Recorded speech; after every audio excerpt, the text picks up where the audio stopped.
Salam, my Human Rights family. I hope you all are doing well. Welcome to your channel Human Rights. Today we are here with the novel Tumhe Wafa Pukare by Muqaddas Mashal. So let's get started. Rickshaw सफ़ेद रंग के बड़े से gate के सामने रुक गया, मगर वो रिक्शे से उतरने के बजाय बेयकीन और हैरान नज़रों से इस लंबे चौड़े गेट को तकने लगा। ये इलाका, ये कस्बा, इस कस्बे की सड़कें, बाजार, सब वही थे और इसी जगह मौजूद थे। भला वो इस कस्बे को कैसे भूल सकता था, जिसके चप्पे चप्पे में वो हज़ारों बार घूमा फिरा था। यहाँ की गलियों में इसने कदम कदम चलना सीखा था। ये मोहल्ला, इस मोहल्ले में मौजूद घर भी वही थे, अलबत्ता चंद एक घरों की शानदार तामीर देखने के काबिल थी। इस मोहल्ले के कुछ मकानात बिल्कुल वैसे ही थे जैसे वो छोड़ कर गया था। कुछ में थोड़ी बहुत तब्दीलियां थीं और कुछ तो मुकम्मल तौर पर नए सांचे जदीद डिज़ाइन में ढाल कर तामीर हुए थे। इन घरों के बाहर लगी नामों की तख्तियों से वो फ़ौरन पहचान गया कि तब्दील शुदा मकानों के मकीन वही पुराने थे। जब रिक्शे वाले ने इसके कहने पर इसकी मतलूबा जगह पर रिक्शा रोका तो वो ये देख कर धचका सा लगा, जिस जगह पर भी सब्ज रंग का लोहे का दरवाज़ा होता था, इस जगह को, जो ईंटों और गारों की बनी 6 फुट की टेढ़ी मेढ़ी दीवार घेरे हुई थी, वो भी मंजर से गायब थी। बाबूजी, यहीं उतरना है कि कहीं आगे जाना है? रिक्शे वाले की आवाज़ सुनकर वो चौंका। एक हैरान परेशान सी नज़र दोबारा गेट की जानिब डाली और ब्रीफ केस संभालता रिक्शे से नीचे उतरा। रिक्शे वाले को किराया अदा किया। वो हैरत से सफ़ेद चमकते दमकते बड़े से गेट को तकने लगा, जहाँ कभी पुराना सब्ज रंग का लोहे का दरवाज़ा था। शिकस्ता हाल दीवारों की जगह अब साफ सुथरी नफीस सी दीवारों ने ली थी, जो मलतास के फूलों से ढकी थी। खजूर का लंबा सा दरख्त दीवार की दूसरी जानिब इसी जगह मौजूद था, जिसकी शाखें काफ़ी घनी होने की वजह से फैल कर लटकी हुई थीं। बेसाख्ता इसकी नज़र दीवार में कुंदा नाम की तरफ गई और इसका शक ख़त्म हो गया। इस तब्दील शुदा मकान के मकीन भी बिलाशुबा वही थे जिन्हें वो छोड़ कर गया था। हसन मंजिल की बैल बजाते हुए इसकी उंगलियां ज़रा सा लर्जी। कुछ लम्हों बाद गेट से मुलहक्का सफ़ेद रंग का छोटा सा दरवाज़ा खुल गया। सामने 9-10 साल का बेहद सेहतमंद खूबसूरत सा लड़का खड़ा था, जिसे देख कर वो बुरी तरह चौंका। इस लड़के के नैन नकूश डेल डोल काफ़ी हद तक इससे मुशाबह थे। स्किन कलर की शर्ट, ब्लैक जीन्स में मलबूस, दाएं हाथ में बॉल पॉइंट पकड़े वो लड़का शायद लिखने पढ़ने में मसरूफ़ था और स्टडी छोड़कर गेट खोलने आया था। पापा, पापा, आप मेरे पापा हैं? यकीनी गैर यकीनी की कैफियत में खड़ा शशतर निगाहों से इसे देखता वो लड़का खुशी से लरजती आवाज़ में पूछ रहा था। तुम कौन हो? बहुत तजस्सुस से पूछा गया। इंसान हूँ, बहुत इत्मीनान से जवाब आया। ओहो, ये तो मुझे भी नज़र आ रहा है, तुम कोई इंसान हो, कोई चुड़ैल नहीं। अगरचे इस वक्त मुझे किसी चुड़ैल से कम नहीं लग रही, मगर अपना सही तारुफ करवाओ। वो बुरी तरह झुंझलाया। मैं एक लड़की हूँ, मेरा नाम मिसबा है, 18 साल 2 महीने की ज़िंदगी में गुजार चुकी हूँ। FA मेरी तालीम है, आगे BA करने का इरादा है, मगर हालात। Shut up, just shut up. मैं तुम्हारी ये बकवास सुनने के लिए नहीं बैठा। तुम खुद अहमक हो या फिर मेरा दिमाग घुमा रही हो? वो गुस्से में बिलबिला कर बोला और सख्त कीनातोस नज़रों से इसकी तरफ देखा, जो पुरानी सी कुर्सी पर बड़े इत्मीनान से बैठी इसकी बर्दाश्त का इम्तिहान ले रही थी। खुद ही तो कह रहे हो अपना तारुफ करवाओ। अब मेरा तारुफ तो यही है। इसका पुरसुकून लहजा इवान को मजीद तपा गया। लानत भेजता हूँ मैं तुम्हारे इस तारुफ पर। जो पूछ रहा हूँ ठीक ठीक जवाब दो। तुम्हारे बाप का नाम क्या है? सख्त तफशीशी अंदाज में पूछा गया। मंजूर, मुख्तसर जवाब मिला। काम क्या है? मेरा मतलब है बिजनेस क्या है? मेरा बाप मेरे पैदा होने से पहले फौत हो चुका है। मुझे नहीं पता वो क्या करता था, बस इतना पता है वो बेतहाशा नशे का आदी था। नशे की लत पड़ गई, इसके फेफड़े खराब हुए और वो फिर मर गया। इसने तफसील से। अच्छा, तो भाई क्या करते हैं? वो कुछ हैरान हुआ और मायूस भी। मेरा कोई बहन भाई नहीं, मैं इकलौती औलाद हूँ। तो इकलौती हो, माँ की लाडली होगी। माँ क्या करती है तुम्हारी? वो यास और उम्मीद से देख रहा था। माँ लोगों के कपड़े सिलाई करती है। दिन रात काम करने की वजह से इसे TB हो गई। वो ठीक तरह ना दवाई ले सकी ना खुराक खा सकी, लिहाजा 2 माह कबल वो भी फौत हो गई। भरी दुनिया में मुझे अकेला छोड़ गई। मैं कैसे इस जालिम दुनिया। क्या क्या ये क्या ओल फोल बक रही हो? मैं तुम्हें काठ का उल्लू नजर आता हूँ? जैसी मर्जी कहानी बना कर सुनाओगी और मैं एतबार कर लूँगा। तुम्हारे मगरमच्छ के आंसुओं से मुतासिर हो जाऊँगा। बाप तुम्हारा नशाई था, तुम्हारे पैदा होने से पहले दुनिया से कूच कर गया। माँ दर्जन थी, TB होने की वजह से मर गई। बहन भाई कोई तुम्हारा नहीं। भरी दुनिया में तनहा मस्कीन और यतीम लड़की हो, तो फिर इस सफ़ेद मर्सिडीज़ में क्या सैर करने के लिए बैठी हुई थी? और आगे जो बावर्दी ड्राइवर था, वो तुम्हारे बाबा का नौकर नहीं था तो कोई पागल था जो तुम्हें शहर की सड़कों पर घुमा फिरा रहा था। कमरे में इधर उधर चकराते वो तल्ख और तर्श लहजे में गुर्राने के अंदाज में बोल रहा था। वो भी नौकर था और मैं भी नौकरानी हूँ। वो कुछ गुस्से में आकर बोली। तुम नौकरानी हो? वो जैसे सदमे की कैफियत में बोला। हाँ, जिस गाड़ी में मैं बैठी हुई थी वो मेरे मालकों की गाड़ी थी। मुझे परसों से बुखार हो रहा था। मालका ने ड्राइवर के साथ मुझे दवाई लेने के लिए भेजा। ड्राइवर को मौका मिला हुआ था। मुझे दवाई दिलाने के बाद वो अपने बीवी बच्चों के लिए फ्रूट लेकर शहर से काफ़ी दूर फल देने के लिए गया। इस घर शहर से तकरीबन दूसरे कोने पर है। वापसी भी वो रास्ता बदल कर आया। हालांकि मैंने कहा भी कि इसी रास्ते से चलो, मगर वो ना माना। कहता था इस रास्ते से जल्दी पहुंच जाएंगे और मालकन की डांट से बच जाएंगे। मगर किस्मत खराब, रास्ते में तुम लोग टकर गए। वो तो निकल गया और मैं यहाँ फंस गई। बात मुकम्मल करके वो सिसकने लगी। एक तो तुम दुखड़े बहुत सुनाती हो, जैसे मैंने तुम्हारे दुखड़े सुनने के लिए तुम्हें अगवा किया है। वो बेहद खौफ ज़दा हुआ। क्या पता था इतनी कीमती गाड़ी से अगवा की गई लड़की ऐसी कंगाल होगी। कमरे का दरवाज़ा खुला और ऐवान का दूसरा साथी असगर हाथ में थैला पकड़े दाखिल हुआ। यार, ये मैं नान पकोड़े लाया हूँ। सुबह से कुछ नहीं खाया, दोपहर हो गई, चलो खाना खा लो।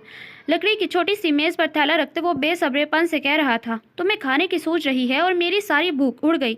हमारा आज का गेम ही उलट गया। वो सख्त परेशान लहजे में बोला। क्यों, क्या हुआ? असगर कुर्सी की मेज सामने रखते हुए लड़की की जानिब देख कर बोला, जो ललचाई नजरों से थैले की तरफ देख रही थी। एवान ने इस लड़की से होने वाली गुफ्तगू सुनाई तो वो सुनकर उछल पड़ा और तफ्शीशी नजरों से इस लड़की को घूरने लगा। सर से पांव तक बगौर इसका जायजा लिया। ऑरेंज कलर का सूट देखने में ही कीमती नजर आ रहा था। सफ़ेद रंग की शॉल जो इसने अच्छी तरह ओढ़ रखी थी, किसी महंगे शॉपिंग सेंटर से खरीदी हुई लग रही थी। जूता भी अपनी कीमत बता रहा था। अपने पहनावे और ज़ाहिरी हुलिये की वजह से वो किसी तरह भी नौकरानी नहीं लग रही थी। अलबत्ता अमीर घरानों की मॉडर्न लड़कियों जैसे भी इसमें कोई झलक दिखाई ना दे रही थी। इसकी रंगत सफ़ेद थी, हाथ नरम और नाजुक। लग ही नहीं रहा था कि ये हाथ घर के काम काज भी करते हैं। चेहरे पर बहुत सादगी थी। चेहरा हर तरह के मेकअप और मसनूई सिंगार से आरी था। वो बहुत मुहज़्ज़िब और शरीफाना अंदाज में बैठी हुई थी। सुबह 10 बजे के करीब उन्होंने इसे अगवा किया। पहले 15-20 मिनट तो वो काफ़ी खौफजदा नजर आई, मगर इसने तो अब तक कोई एहतजाज ना किया था, न चीखो पुकार और ना ही भागने की कोशिश। बज़ाहिर वो बहुत पुरसकून और बेफिक्र लग रही थी। ज़रा बाहर आओ। इसका मुशाहिदा करने के बाद असगर ने धीमे लहजे में अवान से कहा। अवान गुस्सीली नज़रों से मिसबा को देखता कमरे से निकल गया। वो दोनों बाहर राहदारी में जा खड़े हुए। यार, ये लड़की शक्ल से तो सीधी सादी नज़र आ रही है, मगर है बहुत चालाक। अंदर ही अंदर साजिश सोच ली है। देखते नहीं हो कितना इत्मीनान है इसके चेहरे पर। जानबूझकर खुद को नौकरानी जाहिर कर रही है। इसका लिबास, जूते नहीं देखते हो? नौकरानियाँ इतने कीमती कपड़े पहनती हैं, इसने कहा और तुमने मान लिया। अब तक जितनी अगवा की हैं वो इतनी पुरसकून होती थीं। इसने तेज़ी से दिमाग में कहानी बुन ली है। बाबूजी, अभी ये काम हमने शुरू किया है। बहुत अजीब और पेचीदा लोगों से वास्ता पड़ेगा। अपना काम निकालना सीखो। इसी तरह बातों में आ गए तो फिर क्या होगा कारोबार। नंबर मांगो इससे, इसके घर वालों का सब पता चल जाएगा। नौकरानी है कि होशियार, चालाक, अमीरजादी। असगर की बात सुनकर अवान ने दाद देने वाले अंदाज में इसकी तरफ देखा। वाकई वो तुम्हें यकीन कर बैठा था। चलो, तुमने मेरी आधी परेशानी दूर कर दी। वो इसके कंधे पर हाथ रख कर बोला। दोनों कमरे में आ गए। तारिक किधर है? इसको भी खाने के लिए बुला लो। नान का पहला लुकमा लेते हुए ईवान को तारिक का ख्याल आया। वो दूसरे कमरे में है, मैं इसे इसके हिस्से का खाना दे आया हूँ। असगर ने पानी का गिलास पकड़ते हुए कहा। सुनो, मुझे भी भूख लग रही है। मैंने तो मेडिसिन भी लेनी है। खाली पेट मेडिसिन भी नहीं ले सकती, नुकसान हो सकता है। वो धीमे लहजे में गोया हुई। मेडिसिन है तुम्हारे पास? असगर ने चौंक कर पूछा। हाँ, वो जो परस तुम लोगों ने मुझसे छीना था, इसमें है मेरी दवाइयाँ। अच्छा, परस तो हमने अभी तक चेक नहीं किया। देखें तो, और क्या है इसमें? असगर ने खाना वहीं छोड़ा और दाएं तरफ बनी दीवार की तरफ गया। दीवार में बनी अलमारी को खोला, इसमें से पर्स निकाला। अवान का ध्यान भी पर्स की तरफ था, जबकि वो हसरत से प्लेट में पड़े नान को तक रही थी। असगर ने तेज़ी से हैंड बैग चेक कर डाला, मगर सवाए चंद दवाइयों के कुछ भी ना निकला। इतना बड़ा बैग है, और है क्या इसमें? मरीज़ा साहिबा की दवाइयाँ। इसने नखुवत से कहकर बैग कमरे में पड़ी वाही चारपाई पर फेंका और कुर्सी की जानिब बढ़ा। यार देखो कैसे नदीदी नज़रों से देख रही है। खाना दे ही दो इसको। सुना है कोई ऐसी ललचाई भूखी नज़रों से देखे तो खाने वाले को भी खाना हजम नहीं होता। ईवान ने बुरा सा मुँह बनाकर इसकी तरफ देखा और असगर से सिफारशी अंदाज में कहा। आ जाओ मीसनी घुन्नी, खा लो खाना। हमें तो पता नहीं तुमसे कुछ मिलेगा या नहीं, हमसे तो खाओ। असगर तंजिया लहजे में बोला। इसने नागवारी से असगर की जानिब देखा। कुर्सी पर से खड़ी हुई, कुर्सी को घसीट कर मेज़ के करीब किया और बड़े एतमाद और दिलजमी से खाने लगी। असगर और ईवान ने हाथ रोक कर हैरान नज़रों से इसकी तरफ देखा। वह इनकी नज़रों को यकसर नज़रअंदाज किए वो इनकी नज़रों से यकसर बेनियाज थी। दोनों ने एक दूसरे की तरफ देखा और मुस्कुरा दिए। नान पकोड़े इतने ज़्यादा ना खाओ, बुखार की हालत में ये मैदे के लिए नुकसानदेह हैं। वैसे तुम्हें बुखार है भी कि नहीं? कुछ देर बाद न जाने किस ख्याल के तहत अवान ने कहा और साथ ही चेक करने के लिए कलाई पकड़ी। बुखार तो वाकई है, तुम्हें नान नहीं खाना चाहिए। इसकी कलाई छोड़ते हुए इसने फिक्रमंदी से क्या कहा। तो फिर क्या खाऊं? वो अगलाने वाला मुंह में डालते हुए लापरवाही से बोली। यहाँ चावल हैं हमारे पास, दाल भी है, खिचड़ी बना कर खा लो। ईवान ने जल्दी से मशवरा दिया। असगर ने पानी पी कर पटकने के अंदाज में गिलास मेज़ पर रखा और नाराज सी नज़रों से ईवान को देखता हुआ कुर्सी पर से उठकर कमरे से निकल गया। ईवान ने इसका गुस्सा महसूस कर लिया, लिहाजा फ़ौरन ही इसके पीछे आया। यार, होश ठिकाने पर हैं तुम्हारे? हमने इस लड़की को अगवा किया, कोई मेहमान नहीं बनाया जो तुम इसकी तीमारदारी कर रहे हो। रात होने से पहले इसे वापस जाना चाहिए, जल्द से जल्द। असल मकसद निकलवाओ। तुम पागल हो? इसे खिचड़ी पकाने के मशवरे दे रहे हो? अपने घर जाकर पकाए जो पकाना है। तुम फारिग करो इसे। असगर सख्त कबीदा खातिर हुआ, सख्त लहजे में बोलता हुआ भूल गया कि कमरे का दरवाज़ा खुला है। इसकी आवाज़ अंदर कमरे में जा रही है। यार क्या करूं? कुछ बताए भी तो इसके बैग से भी इसका आता पता फ़ोन नंबर नहीं मिला। तो ज़रा थर्ड क्लास किस्म की धमकियां दो। जितनी इज्जत दोगे इतना ही काम मुश्किल होगा। असगर ने एक आंख बंद करके लहजा और आवाज़ दबा कर कहा। ईवान ने बेसाख्ता नज़र चुराई, कुछ देर खामोश रहा, जहन में अल्फाज तरतीब देने लगा, फिर हतमी से अंदाज में कमरे में दाखिल हुआ। वो खाना खा चुकी थी और मेज़ पर से बर्तन समेट रही थी। छोड़ो ये काम, हमने तुम्हें इन कामों के लिए नहीं कैद किया। ईवान ने छीनने के अंदाज से इससे गिलास पकड़ा और जानाना अंदाज में गोया हुआ। सीधे तरीके से घर का नंबर दो, वरना मुझे और भी बड़े तरीके आते हैं। मेरा घर पर कोई नहीं, मैं किस घर का पता बताऊं और कौन सा फ़ोन नंबर दूं? वो कुछ घबरा कर बोली। अच्छा, तो फिर अपने मालिकों के घर का नंबर दो जहां तुम नौकरी करती हो। बड़े फिक्रमंद होंगे तुम्हारे गायब होने की वजह से। आखिर तुम इनकी नौकरानी हो, इनकी गाड़ी से गायब हुई हो, यकीनन इन्हें परेशानी हो रही होगी। असगर कमरे में दाखिल हुआ और इसे घूरते हुए कहा, मुझे नहीं मालूम इनके फ़ोन नंबर का। मुझे तो अभी 10-12 दिन हुए थे इनके यहाँ रहते हुए। मुझे तो ये भी नहीं मालूम कि इनके घर में कुल कितने अफराद हैं। वो मिनमिना के बोली। ओहो, ड्रामेबाजी का बहुत शौक है तुम्हें। बड़े धड़ल्ले से झूठ बोलती जा रही हो, मगर हम इतने पागल नहीं। तुम्हारा तो हुलिया ही तुम्हारे झूठ का पोल खोल रहा है। ये इतना कीमती लिबास, ये महंगी शॉल, ये डिज़ाइनिंग स्वेटर, नौकरानी साहिबा के तो खूब ठाठ हैं। ईवान तंज़िया लहजे में बोला। मैं कोई झूठ नहीं बोल रही, मेरा यकीन करो, मैं वाकई ही एक कंगाल लड़की हूँ। तावान के नाम पर तुम लोग एक चवन्नी भी नहीं हासिल कर पाओगे। लिबास, शॉल, स्वेटर, जूता सब बेगम साहिबा की बेटी की उतरन है, मेरा अपना कुछ नहीं।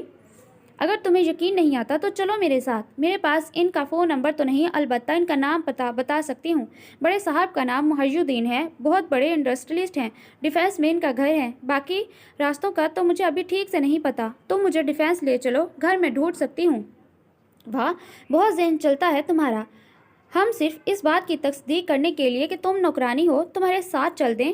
तुम हमें जेल भिजवा दो और ख़ुद आज़ाद हो जाओ। तुम टेढ़ी हो तो इतने सीधे हम भी नहीं। सीधी तरह फ़ोन नंबर दो घर वालों का, हमारे पास फालतू वक्त नहीं। तुम्हारे घर वाले भी परेशान हो रहे होंगे। शाबाश, हमें मज़ीद बेवकूफ़ ना बनाओ, वरना हमारा दिमाग चल जाएगा, और अगर हमारा दिमाग चल गया तो तुम्हारी खैर नहीं।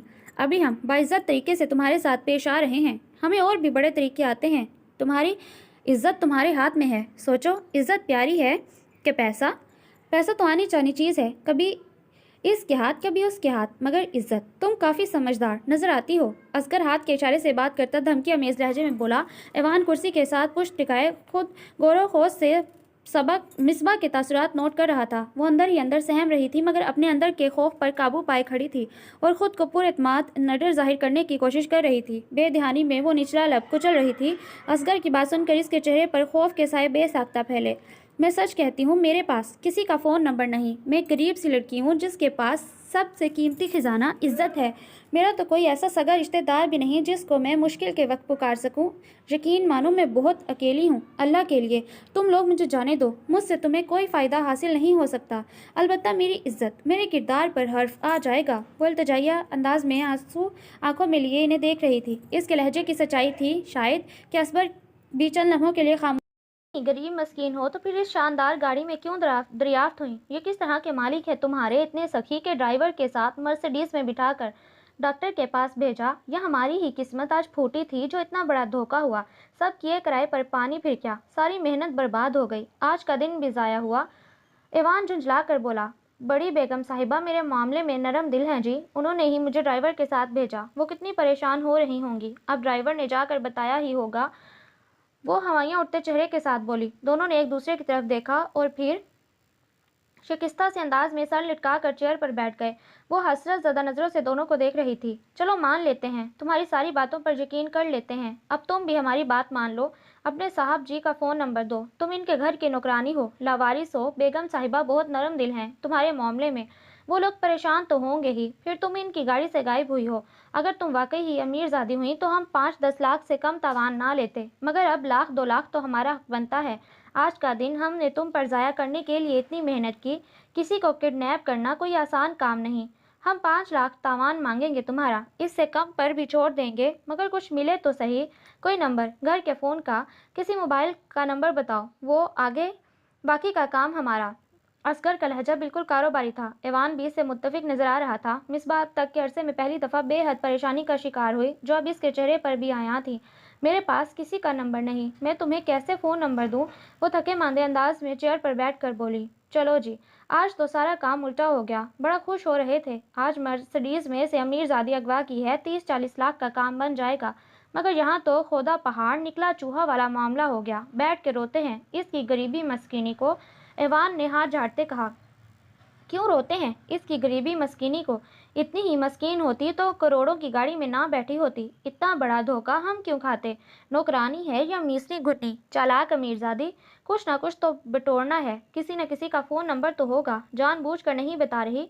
देखो लड़की, एक रात भी तुम्हारी घर से बाहर गुजर गई तो सारी जिंदगी अजाब बन जाएगी। इज्जत आबरू के साथ वापस चली जाओ, मगर अगवा शुदा कहलाओगी। हमने आज तक जितनी भी लड़कियां अगवा की हैं, किसी को रात नहीं रखा। लड़कियां भी समझदार थीं और इनके घर वाले भी अक्लमंद। सब हमारा मुतालबा चुपचाप बगैर किसी टेंशन के पूरा करते और शाम से पहले लड़की को ले जाते। अब तुम भी समझदारी से काम लो, इतनी वफादार जानिसार मत बनो अपने मालिकों की। इनका फ़ोन नंबर दो, कुछ ना कुछ तो तुम्हारे लिए देंगे ही। तुम ये ना सोचो कि इन्हें तुम्हारी बिल्कुल परवाह नहीं। चलो यार ईवान, बाहर चलते हैं, इसे अकेला छोड़ो, कुछ सोचे समझे अपने बारे में कि ये इस वक्त कहाँ है और यहाँ से कैसे जा सकती है। असगर ने तकरीर करने के अंदाज में इसे समझाया और फिर अवान का बाजू पकड़ कर बाहर की जानिब बढ़ा। वो दोनों कमरे से निकल गए। मिसबा गहरी सोच में गुम हो गई। काफ़ी देर बाद दूर कहीं से मगरिब की अजानों की आवाज़ आने लगी। वो चौंक कर अपनी सोचों से बाहर निकली। इसका दिल बुरी तरह घबरा रहा था। इसे कब इल्म था कि ज़िंदगी में ये वक्त भी आएगा, 2-3 गैर महरम अजनबियों के साथ रात गुजारने का ख्याल ही इसका दिल लर्जा उठा। वो परेशान सी कमरे से निकली। किधर जा रही हो लड़की? वो बरामदे की सीढ़ियां उतर रही थी जब कड़कदार आवाज़ सुनकर इसने काम कर पीछे देखा। ये इनका तीसरा साथी तारिक था। वो दोनों ज़रा सैर को निकले हैं, इसका मतलब ये नहीं कि तुम्हें खुली छुट्टी मिल गई, जिधर को मर्जी मुंह कर लो। मैं इधर ही हूँ, हिल कर तो दिखाओ। उफ मेरे अल्लाह, ये सब एक जैसे बातूनी जमा है यहाँ। इसने कोफ्त से सोचा और इसकी तरफ देखा। मुझे बाथरूम जाना है, वो कुछ गुस्सीले लहजे में बोली। आ जाओ इस तरफ। वो इसे दोनों कमरों के पिछले हिस्से में ले आया। बाथरूम क्या था, चारदीवारी के अंदर एक तरफ टॉयलेट था और दूसरी तरफ हैंड पंप रखा था। इसने दिलजमी से वजू किया। मुझे जाए नमाज चाहिए। कमरे के दरवाजे के करीब खड़े होकर इसने तारिक से कहा, जाए नमाज यहाँ कहाँ, यह लुटेरों का अड्डा है। अहमक लड़की, कोई सा भी कपड़ा बिछा कर नमाज पढ़ लो। वो लापरवाही से बोला और बरामदे में रखी चारपाई पर बैठ गया। मिसबा ने पूरी यकसुई से नमाज पढ़ी और फिर रो रो कर अल्लाह से अपनी इज्जत और आबरू की हिफाजत की दुआएं मांगी। नमाज से फारिग होकर इसने ज़मीन पर बिछाया कपड़ा उठाया और कमरे से बाहर निकल आई। वो तीनों चारपाई पर बैठे धीमी आवाज़ में महवे गुफ्तगू थे। मिसबा ने चारों तरफ निगाह दौड़ाई। धुंध की वजह से अंधेरा कबल वक्त छा रहा था। सर्दी की शिद्दत में इजाफा था। ये गैर आबाद सुनसान सा इलाका था। सवाई इस टूटी फूटी खस्ता हाल इमारत के इसे दूर और नज़दीक किसी मकान या घर की मौजूदगी का इम्कान नजर न आया। ये इमारत भी घने दरख्तों और झाड़ियों ने ढांप रखी थी। सफ़ेदे और धीरज के दरख्त बकसरत थे, जो इस वक्त अजीब हैबतनाक मंजर पेश कर रहे थे। ऊंचे ऊंचे लंबे घने दरख्त जिनकी फैली हुई शाखें एक दूसरे में पेवस्त थीं। ऐसे लग रहा था जैसे जुने भूतों ने इन दरख्तों पर बसेरा कर रखा हो। उफ खुदाया, ये लोग कैसे दीदा दलेरी से इस खौफनाक जगह पर रहते हैं। ख्याल आने पर इसने झुरझुरी ली। यह खुद भी तो जिनों भूतों से कम नहीं। इसने कुफ्त से सोचा, फिर अपना जूता उतार कर हाथों में पकड़ा। इन तीनों की इसकी तरफ पुश थी। वो बुरी तरह बातों में मगन थे। वो मौका गंवाना नहीं चाहती थी। ध्यान से कदम उठाती वो बरामदे से निकली और इस तरफ आई जहाँ बाथरूम था। सामने ही 3 फुट चौड़ा कच्चा रास्ता था जो ना जाने किस तरफ जाता, मगर फिलहाल यही राह फरार थी। पहले तो इसने आहिस्ता आहिस्ता कदम उठाए, फिर आगे आकर दौड़ लगा दी। अभी वो चंद कदम ही दौड़ पाई थी कि सामने से 6 फुट का वजूद नजर आया। वो सहम कर रुक गई। अगले ही लम्हे वो लंबा चौड़ा वजूद इसके सामने वाज़ेह हो गया। ईवान लाल अंगारा आंखें इस पर जमाए खड़ा था। बहुत चालाक बनती हो, होशियार, हमें सुबह से चक्कर पर चक्कर दे रही हो, बेवकूफ़ बना रही हो। हम तो खुद एक दूसरे से मशवरा कर रहे थे कि तुम्हें रात के अंधेरे में वापस डिफेंस छोड़ाते हैं। एक नौकरानी से हम क्या हासिल कर लेंगे, मगर तुम्हारे इस अमल ने साबित कर दिया कि तुम एक झूठी और मक्कार लड़की हो। फरार वही लोग होते हैं जिनके मन में चोर हो। चलो वापस, तुम वाकई टेढ़ी लड़की हो। वो इसे बाजू से पकड़ कर बोला, नहीं नहीं, अल्लाह का वास्ता मुझे वापस छोड़ आओ। मैं मक्कार लड़की नहीं हूँ, मैं सिर्फ तुम लोगों से खौफजदा होकर भागी हूँ और कोई वजह नहीं। मेरा एतबार करो। क्या करें तुम्हारा एतबार? हम क्या तुम्हें खा रहे थे जो हमसे खौफजदा होकर भागी? बीबी, हम जरा शरीफ किस्म के लुटेरे हैं, लड़कियों को बाइज्जत तरीके से वापस भेजते हैं। तारिक और असगर ब्याह टपके। तारिक ने इसकी बात काटते हुए तज़हीक कमीज अंदाज में कहा, देखो, तुम्हें तुम्हारी माओ बहनों का वास्ता, मुझे यहाँ रात मत रखो और वापस छोड़ो। मैं तुम लोगों को दुआएं दूंगी। आंखों में आंसू लिए इसने इल्तिजाइया लहजे में कहा, हम पर दुआएं असर करती होती तो हम ये काम कर रहे होते। दिमाग न चाटो हमारा, चलो वापस। अब तो तावान लिए बगैर तुम्हें जाने नहीं देंगे, चाहे जैसे भी मिले। ऐवान ने इसका हाथ पकड़कर इसे घसीटा। चारों नचार वो इसी कमरे में मौजूद थी और चारपाई पर बैठी रो रही थी। अब भी घर का फोन नंबर देने का इरादा है कि नहीं? ऐवान ने खुली आंखों से इसके लाल बबूका चेहरे को देखते पूछा। कहा ना, कोई नंबर नहीं है मेरे पास। 1000 बार कहा है, एक फूटी कौड़ी नहीं मिलेगी तुम लोगों को, मगर न जाने किस ढीठ मट्टी के बने हो। आंसू पूछते हुए वह एकदम भड़क कर बोली, अच्छा जी, फिर रहो रात यहीं। जब कोई अक्लमंदाना ख्याल जहन में आए तो खड़का देना दरवाज़ा। मैं जा रहा हूँ, सारी रात तुम्हारे सराहने नहीं गुजार सकते। ऐवान ने बेनियाज अंदाज में कहा और कमरे से बाहर से कमरे का दरवाज़ा बंद किया। मिसबा कुछ देर दरूद पाक और आयतल कुर्सी का विर्द करती रही, फिर सुकून से सो गई। नरम गरम कंबल को इसने अच्छी तरह अपने इर्द गिर्द लपेट रखा था। इसके बावजूद इसे तमाम रात सर्दी लगती रही। अगली सुबह वो बुखार में फनक रही थी। धुंध की चादर को चीरते हुए सूरज ने अपना आप दिखाया और थोड़ी देर बाद ही वो निखर कर सामने आ गया। सूरज की फैली शुआएं इस जंगल नुमा इलाके में बहुत भली लग रही थीं। मिसबा अच्छी तरह शॉल ओढ़े बरामदे की सीढ़ियों पर बैठी थी। सूरज की शुआएं यहाँ बराह रास्त पड़ रही थीं। धूप सेकना इसे अच्छा लग रहा था। यार असगर, कोई नाश्ता वाश्ता तैयार करो, खाली पेट में चूहों ने चूहों ने उधम मचा रखी है। ऐवान ने तौलिए से गीला मुंह पोंछते हुए असगर से कहा, कमाल करते हो यार, लड़की के होते हुए हम नाश्ता तैयार करें? इसे कहो ना नाश्ता बनाए, और तो इससे कोई फ़ायदा हासिल नहीं होना, बल्कि कल से हमारे कमरे पर कब्जा जमाया हुआ है। असगर ने कोरा जवाब देते हुए कहा, हाँ तुम ठीक कह रहे हो। चलो लड़की, उठो, नाश्ता त्याग करो। कुर्सी पर टांगे फैला कर कहते हुए ऐवान ने हाकिमाना अंदाज में कहा। मिसबा ने रुख मोड़कर घूरी डालकर दोनों की तरफ देखा, फिर चारों नाचार उठ खड़ी हुई। बरामदे के आखिरी कोने पर उन्होंने सिलेंडर और चंद बर्तन रखकर बावर्ची खाने की शक्ल दी थी। नमक मिर्च के डब्बों के अलावा वहाँ दीगर अशियाए खुर्दने भी मौजूद थी। यहाँ आटा, चावल, 2-3 किस्म की दालें, अंडे भी पड़े हुए। जग में दूध भी मौजूद था। जैसा चाहो नाश्ता बना दो। इसे शशो पेश में खड़ा देख कर ऐवान ने आवाज़ लगाई। मिसबा को चूंकि खुद बुखार हो रहा था, लिहाजा इसने अपनी तबीयत को मद्देनजर रखते हुए नाश्ता तैयार करना शुरू किया। चावलों में दाल डालकर इसने बड़ी मज़ेदार सी खिचड़ी बनाई। बुखार की वजह से इसके अपने मुंह का जायका तो बदला हुआ था। इन तीनों ने खूब रगबत से खाई। मरीज़ा साहिबा ने खिचड़ी तो अच्छी बनाई है, हाथ में जायका है। ऐवान ने बेसाख्ता तारीफ की। यार, हम लोगों को और भी तो काम करने हैं, कोई नया शिकार तलाशना है। हम कब तक इसकी रखवाली करते रहेंगे? मुझसे तो ये वाला काम ठूस लग रहा है। छोड़ो इसे, किसी और को अगवा करते हैं। तारिक ने कुछ उकताए अंदाज में कहा। वो तीनों इस वक्त दरख्तों के दरमियान में वॉक करते हुए महवे गुफ्तगू थे। हाँ यार, आज कल का दिन भी आधा गुजर गया, अभी तक कुछ हासिल ना हुआ। असगर भी मायूस से लहजे में बोला, बड़ा धोखा हुआ हमारे साथ, मगर अब कोई सूरत नहीं सिवाय इसके कि हम इसे वापस ही भेज दें। फजूल में वक्त ज़ाया हो रहा है। मैंने गौर किया है, इसमें अमीरजादियों जैसे औसाफ नापैद हैं। अमीरजादियाँ नमाजों की पाबंद नहीं होती, ना ही इतने मजबूत हिसाब की मालिक। याद नहीं, पिछले 3 लड़कियां तीनों ही हाई सोसाइटी की थीं। अंग्रेजी में हमें गालियां दी थीं, अपने पापाओं की धमकियां देती थीं, अकड़ दिखाती थीं। शुरू में खूब चीखती चिल्लाती, नंबर मांगने पर झट पापा का नंबर दे देती, खुद भी रो रो कर फरियाद करती। शाम होने तक खूब थक जाती, धमकियां वगैरह फरामोश करके पापा के पीछे भागती। जबकि इस लड़की ने अपने ख़ानदान के असर और रसूख के किस्से सुनाए हैं, ना ही गैर ज़रूरी एहतजाज किया, बल्कि बहुत बर्दाश्त का मुजाहिरा कर रही है। اس کی آنکھوں میں جو بے بسی اور لاچاری میں نے دیکھی ہے، اس سے ظاہر ہوتا ہے کہ وہ ٹھیک ہی کہتی ہے۔ اور تو اور کھچڑی کوئی امیر زادی کبھی نہیں بنا سکتی۔ امیر زادیاں چائنیز، انڈین، امریکن کھانے جانتی ہیں، مگر یہ معمولی سی ڈش انہیں قابل توجہ نہیں لگتی۔ پچھلی لڑکیاں کھانے پینے کے معاملے میں کتنے نخرے دکھاتی تھیں، جبکہ یہ تو ہر چیز ذوق و شوق سے کھا رہی ہے۔ ایوان شاید ان دونوں کا شک دور کرنا چاہ رہا تھا، لہٰذا تفصیلی بات کی۔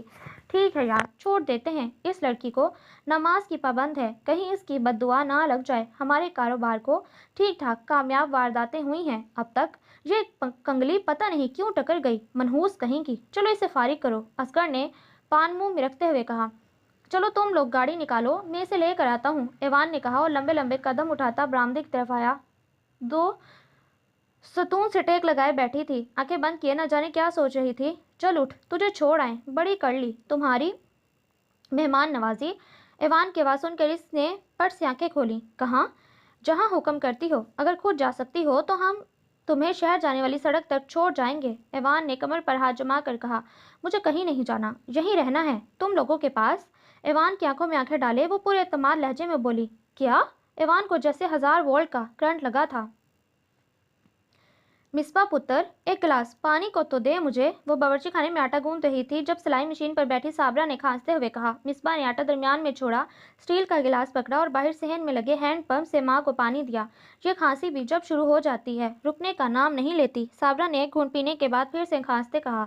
امی، اتنی دفعہ کہا ہے آپ کچھ عرصے کے لیے سلائی چھوڑ دیں، اپنی صحت کی طرف توجہ دیں، ٹھیک طرح علاج کروائیں، مگر آپ بھی تو میری بات نہیں مانتی۔ مصباح نے آٹے کو گوندھتے ہوئے فکرمندانہ لہجے میں کہا۔ کیسے چھوڑ دوں؟ سلائی میں تو شکر کرتی ہوں رب کا کہ رزق کا کوئی وسیلہ بنا ہے، سلائی چھوڑ دی تو بھوکے مرنا ہے۔ صابرہ نے سلائی شدہ قمیض کو ایک سائیڈ پر رکھتے کمزور سی آواز میں کہا۔ بیماری نے اس کی طاقت اور توانائی چھین کر رکھ دی تھی۔ امی، رزق کا وسیلہ بن تو گیا ہے، میرے اسکول کی تنخواہ اتنی زیادہ نہ سہی، گزارے لائق تو ہے، بچے بھی ٹیوشن آتے ہیں، اچھی خاصی فیس جمع ہو جاتی ہے، اور پھر مجھے بھی تو سلائی کرنا آ گئی ہے، میں کر لیا کروں گی کپڑے سلائی، پر آپ کرنے نہیں دیتی، پھر میرا سلائی سیکھنے کا کیا فائدہ؟ امی، میں تو کہتی ہوں وہ جو سونے کے 2 کڑے آپ نے سنبھال رکھے ہیں انہیں بیچ دیں اور اپنا علاج کروائیں، میری بات مان لیں۔ اس کا لہجہ التجائیہ سا ہو گیا۔ آٹا گوندھ کر رکھنے کے بعد وہ باہر صابرہ کے پاس آ بیٹھی۔ تجھے کتنی دفعہ کہا ہے ان کڑوں کا نام بھی نہ لیا کر، کیوں ان کڑوں کے پیچھے پڑ گئی ہے؟ تیرا بیاہ کرنا ہے، تجھے دہیج میں دینے کے لیے پہلے ہی کیا ہے میرے پاس؟ گھر کا کرایہ، بجلی کا خرچہ، سبزی آٹے کی قیمتیں آسمانوں کو چھو رہی ہیں، تیرے اسکول ٹیوشن کے پیسوں سے یہ سب خرچے پورے ہو سکتے ہیں؟ امی، میری پیاری امی، میری کیوں اتنی فکر کرتی ہیں؟ آپ کو پتہ ہے آپ کو یوں بیماری کی حالت میں دن رات کام کرتے دیکھ کر مجھے کتنی تکلیف ہوتی ہے۔ میں ان کڑوں کو پہن کر کیسے خوش رہوں گی جن کو بنانے کے لیے میری ماں بیمار ہو گئی؟ امی، مجھے نہیں چاہیے یہ کڑے، آپ صحت مند ہو جائیں، میرے لیے یہی کافی ہے، میں آپ کو صحت مند دیکھ کر خوش ہو جاؤں گی، میرے نصیب کا مجھے ضرور ملے گا، بس آپ اپنا علاج کروا لیں۔ وہ ان کے کندھے پر بازو رکھ کر پیار سے کہہ رہی تھی۔ ہائے میں صدقے، میری دھی، کتنی فکر ہے تجھے ماں کی، مگر اپنی نہیں۔ میرا کیا ہے، میں تو عمر گزار چکی، یہ بیماریاں تو قبر تک ساتھ جائیں گی، میں بس اتنا چاہتی ہوں تو بیاہ کر رخصت ہو جائے، کسی اچھے گھر سے تیرا نصیب جڑ جائے، میرے جیسی قسمت نہ ہو تیری، تو کیا جانے زمانے کے لوگ کیا ہیں، خالی ہاتھ کوئی بیٹی نہیں لیتا۔ جہیز کی بات پہلے کرتے ہیں، لڑکی کی بات بعد میں، میرے پاس کیا ہے تجھے دینے کو؟ کاش تیرے باپ نے اپنا مکان نہ بیچا ہوتا تو آج وہ میں تیرے نام کر دیتی، ہمارے پاس تو ٹھکانہ اپنا نہیں، تو نہ پریشان ہوا کر، سلائی مشین تو جیسے میرے وجود کا حصہ بن گئی، شادی سے پہلے سلائی کرنا شروع کی، تیرا باپ بالکل نکما تھا، جو کچھ بھی کماتا نشے پر لگاتا، لہٰذا مجھے شادی کے بعد بھی سلائی کرنا پڑی، پھر تو آ گئی میری زندگی، تیرے وجود اور اس مشین کے سہارے گزرنے لگی، اب زندگی کو اس طرح گزارنے کی عادت ہو گئی ہے، تو فکر نہ کر، کچھ دنوں بعد تیرا رزلٹ آ جائے گا، پھر تو آگے BA میں داخلہ لے لینا، پڑھ لکھ جائے گی تو شاید اچھا رشتہ مل جائے۔ امی کی وہی باتیں تھیں، وہ مایوس ہو کر پیچھے ہٹ گئی۔ امی کی ساری باتیں حقیقت پر مبنی تھیں، کاش میں لڑکی کے بجائے لڑکا ہوتی تو اب تک اپنی ماں کا سہارا بن جاتی، پھر اسے میرے جہیز کی فکر نہ ہوتی اور نہ شادی کی۔ وہ بچگانہ سی سوچ سوچتے کچن میں چلی گئی۔ ایک کمرے چھوٹے سے کچن باتھ روم پر مشتمل یہ 2 مرلے کا گھر دونوں ماں بیٹی کے لیے کافی تھا۔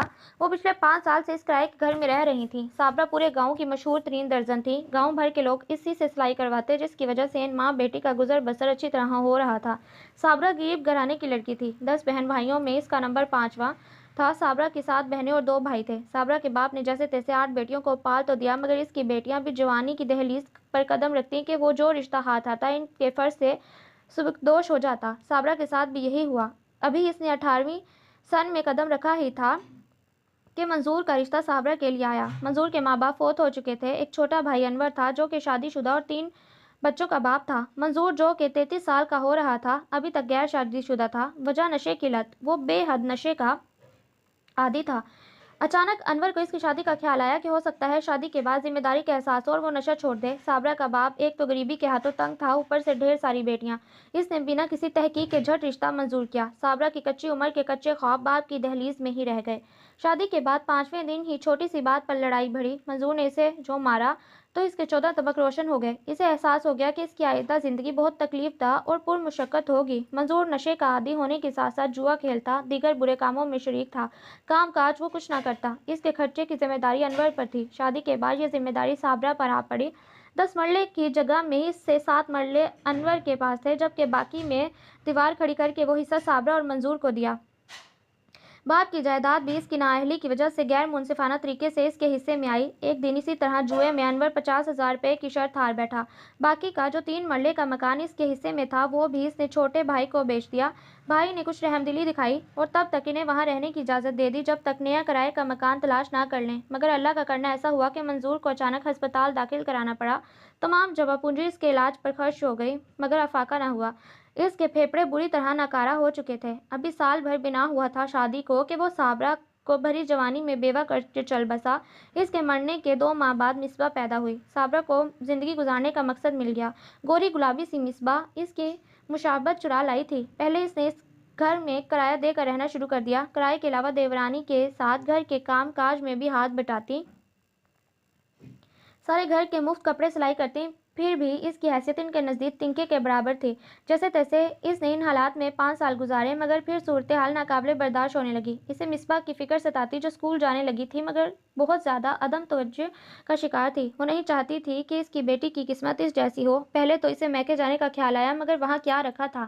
دنیا سے بیزار ماں اور کاٹ کھانے کو دوڑنے والا باپ۔ جو اس سے بڑی بہنیں ایک بار بیاہ کر رخصت ہوئیں تو پلٹ کر ماں باپ کی طرف نہ دیکھا۔ چونکہ باپ نے رخصت ہی اس طریقے سے کیا تھا، لہٰذا اس نے بھی میکے کے جانے کے بجائے وہیں کرائے پر ایک کمرہ لیا اور مصباح کو لے کر شفٹ ہو گئی۔ مصباح بہت ذہین اور قابل بچی تھی۔ ہر کلاس میں پوزیشن لیتے ہوئے وہ آگے بڑھی۔ میٹرک میں اس نے بورڈ میں فرسٹ پوزیشن حاصل کی تو صابرہ نے ساتھ والے قصبے میں موجود انٹر کالج میں داخلہ کرایا۔ صابرہ نے دن رات محنت کر کے اپنے حالات کو سنبھالا تھا اور پوری کوشش کی کہ اس کی اکلوتی بیٹی زندگی کی بنیادی ضروریات اور چھوٹی چھوٹی خوشیوں سے محروم نہ رہ جائے، مگر اس ساری جدوجہد کے دوران وہ خود کو فراموش کر گئی۔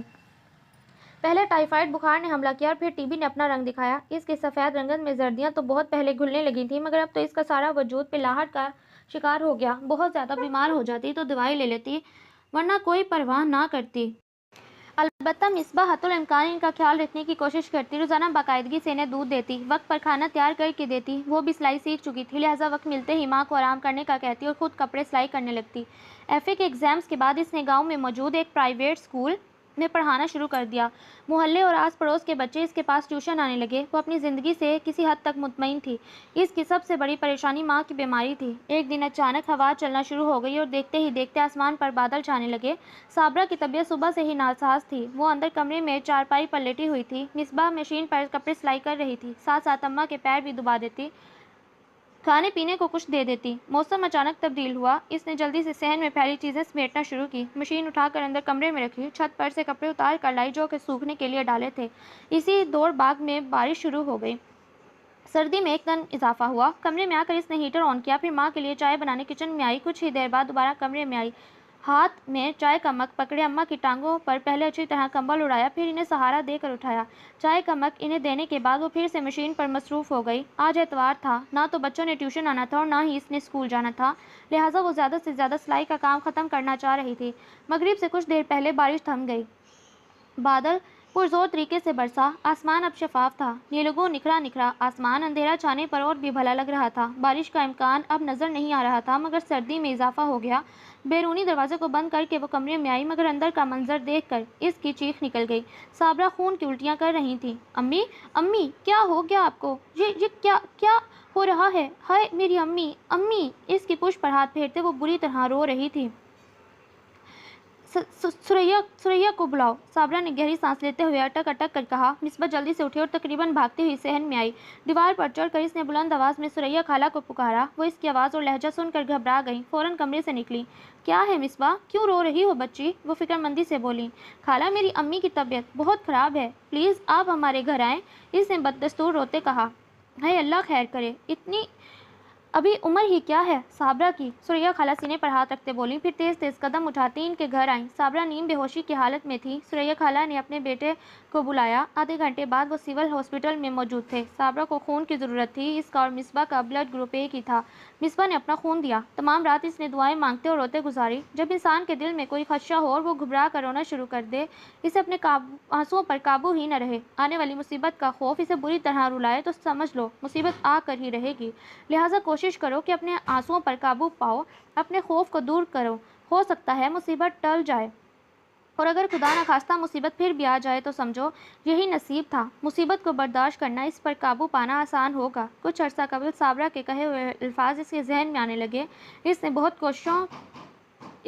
कोशिशें की आंसू रोकने की, मगर आंसू बेइख्तियार बहते चले जा रहे थे। इसे इन बहते आंसुओं पर भी गुस्सा आया। वो ना रोना चाहती थी, दिल में उभरते खदशात पर वो रोना नहीं चाहती थी, मगर रो रही थी बेबस, लाचार होकर। कॉरिडोर में रखे बेंच पर बैठी वो मुसलसल रो रही थी। सुबह होने में कुछ वक्त बाकी था जब सुरैया खाला निढाल सी करीब आई और इसका सर सीने से लगाकर फूट फूट कर रो दी।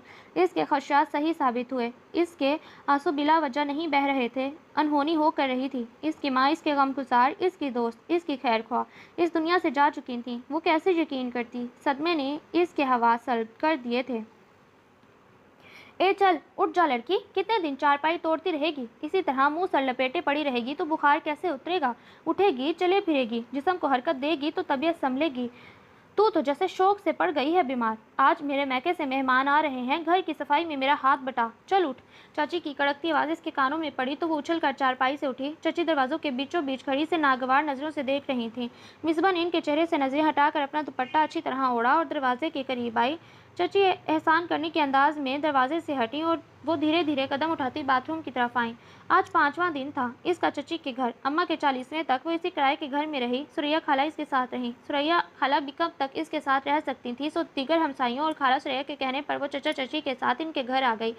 अम्मा के मरने के बाद रो रो कर इसने अपना बुरा हाल किया हुआ था, जिसकी वजह से इसे बुखार रहने लगा।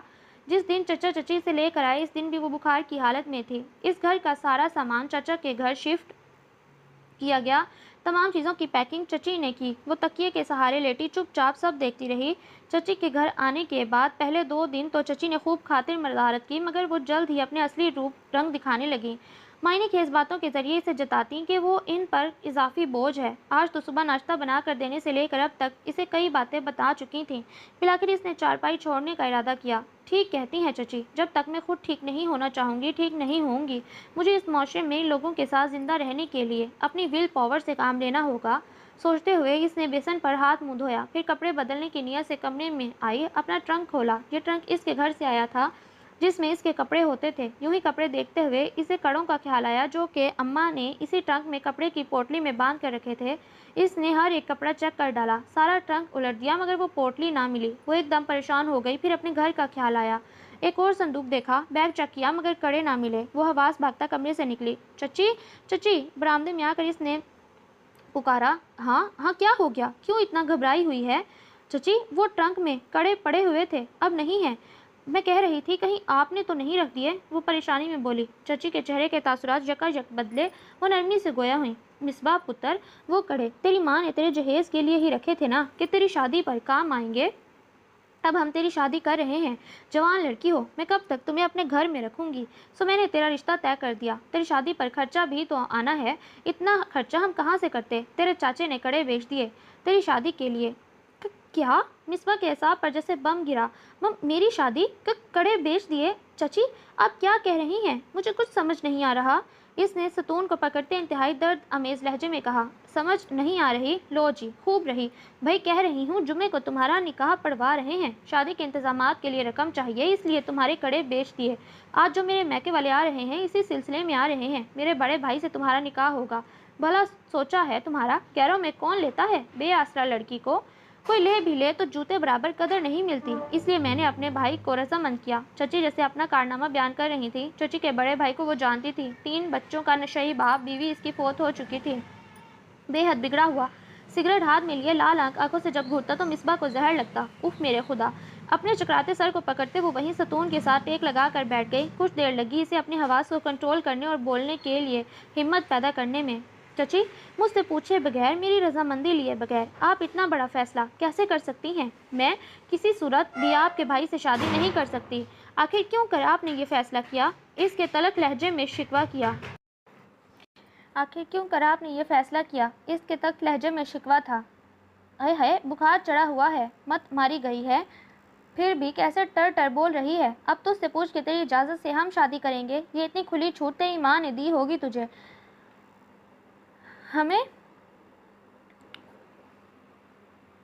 ہمیں پریشانی میں ڈال۔ شکر کر میرا بھائی بلا چونچ رہا مان گیا، ورنہ تجھے لینا کس نے ہے؟ تیرے نشئی جوئے باز باپ کو کون نہیں جانتا؟ ایسی غریب مسکین لڑکی جس کا باپ بھی اچھی شہرت نہ رکھتا ہو، کون پوچھے گا؟ ہمارے سینے پر مونگ ڈلے گی ساری زندگی، یا خود کسی کو پسند کر رکھا ہے جو اپنی مرضی سنا رہی ہے؟ سن لڑکی، جو بھی ہے زبان بند رکھ، اسی میں بھلا ہے۔ شریف لڑکیاں ایسے معاملات میں منہ نہیں کھولا کرتی۔ تیری ماں زندہ ہوتی تو سن لیتی تیری رضامندیاں، مگر اب مرضیوں کو لگام دو۔ میرے سامنے جو ٹر ٹر کر لی ہے، چاچے کے سامنے منہ بھی نہ۔ اس نے خود یہ رشتہ طے کیا ہے، غصے میں آ کر تجھے کہہ بیٹھا تو پھر میں کہوں گی زبردستی کی ہے۔ چل اٹھ، کپڑے بدل، کنگھی کر، اور 2 بجے تک آئیں گے مہمان۔ چولہے میں لکڑیوں کی آگ جلاتے ہوئے وہ اپنی زبان سے شعلے اگلتے ہوئے مصباح کا دل جلائے رہی تھی۔ میری ماں زندہ ہوتی تو وہ کبھی بھی یہ رشتہ قبول نہ کرتی۔ اللہ کا واسطہ چچی، میرے ساتھ یہ ظلم نہ کر، مجھے جیتے جی جہنم میں نہ جھونک، میں تیرے آگے ہاتھ جوڑتی ہوں۔ وہیں بیٹھے اس نے ہاتھ جوڑے اور انتہائی بے بسی سے پھوٹ پھوٹ کر رو دی۔ زیادہ معصوم نہ بن، نہ ہی یہ تصویر بہا، سب جانتی ہوں، ماں زندہ نہیں ہے تیری، اب جو کرنا ہے ہمیں کرنا ہے۔ لو جی، ایک تو احسان کر رہے ہیں اس کا بیاہ کر کے، اور یہ اسی بے فیس باپ کی اولاد ہے۔ میں تو ترس کھانے لگی تھی تیری روتی صورت دیکھ کر۔ چل جا کمرے میں، شکل دور کر، اپنی مصیبت گلے پڑ گئی مفت کی۔ چچی حقارت آمیز نظروں سے اسے دیکھتے ہوئے انتہائی تلخ لہجے میں بولی۔ آنسو بھری اور بے بسی لاچار نظروں سے وہ کچھ پل چاچی کو تکتی رہی، پھر اٹھ کر کمرے میں آ گئی۔ اب کپڑے تو کیا بدلنے تھے، اندر باہر ایسی ویرانی چھائی تھی۔ اپنا وجود اس وقت اسے کسی تنکے سے بھی ہولا محسوس ہوا۔ سسکتے ہوئے اس نے پھر ٹرنک کھولا۔ ٹرنک میں رکھے بے ترتیب کپڑوں کو حسرت اور یاد سے دیکھنے لگی۔ امی کیوں اتنی جلدی کیوں چلی گئیں؟ اب مجھ سے بے لوث محبت کرنے والا کوئی نہیں؟ زیر لب بڑبڑاتے ہوئے وہ تڑپ کر رو دی۔ یہ کپڑے کتنے ارمانوں اور چاؤں سے اس کی ماں نے اس کے لیے بنائے تھے۔ کچھ پر اپنے ہاتھ سے کڑھائی کی تھی، کچھ پر سلما ستاروں کا کام تھا۔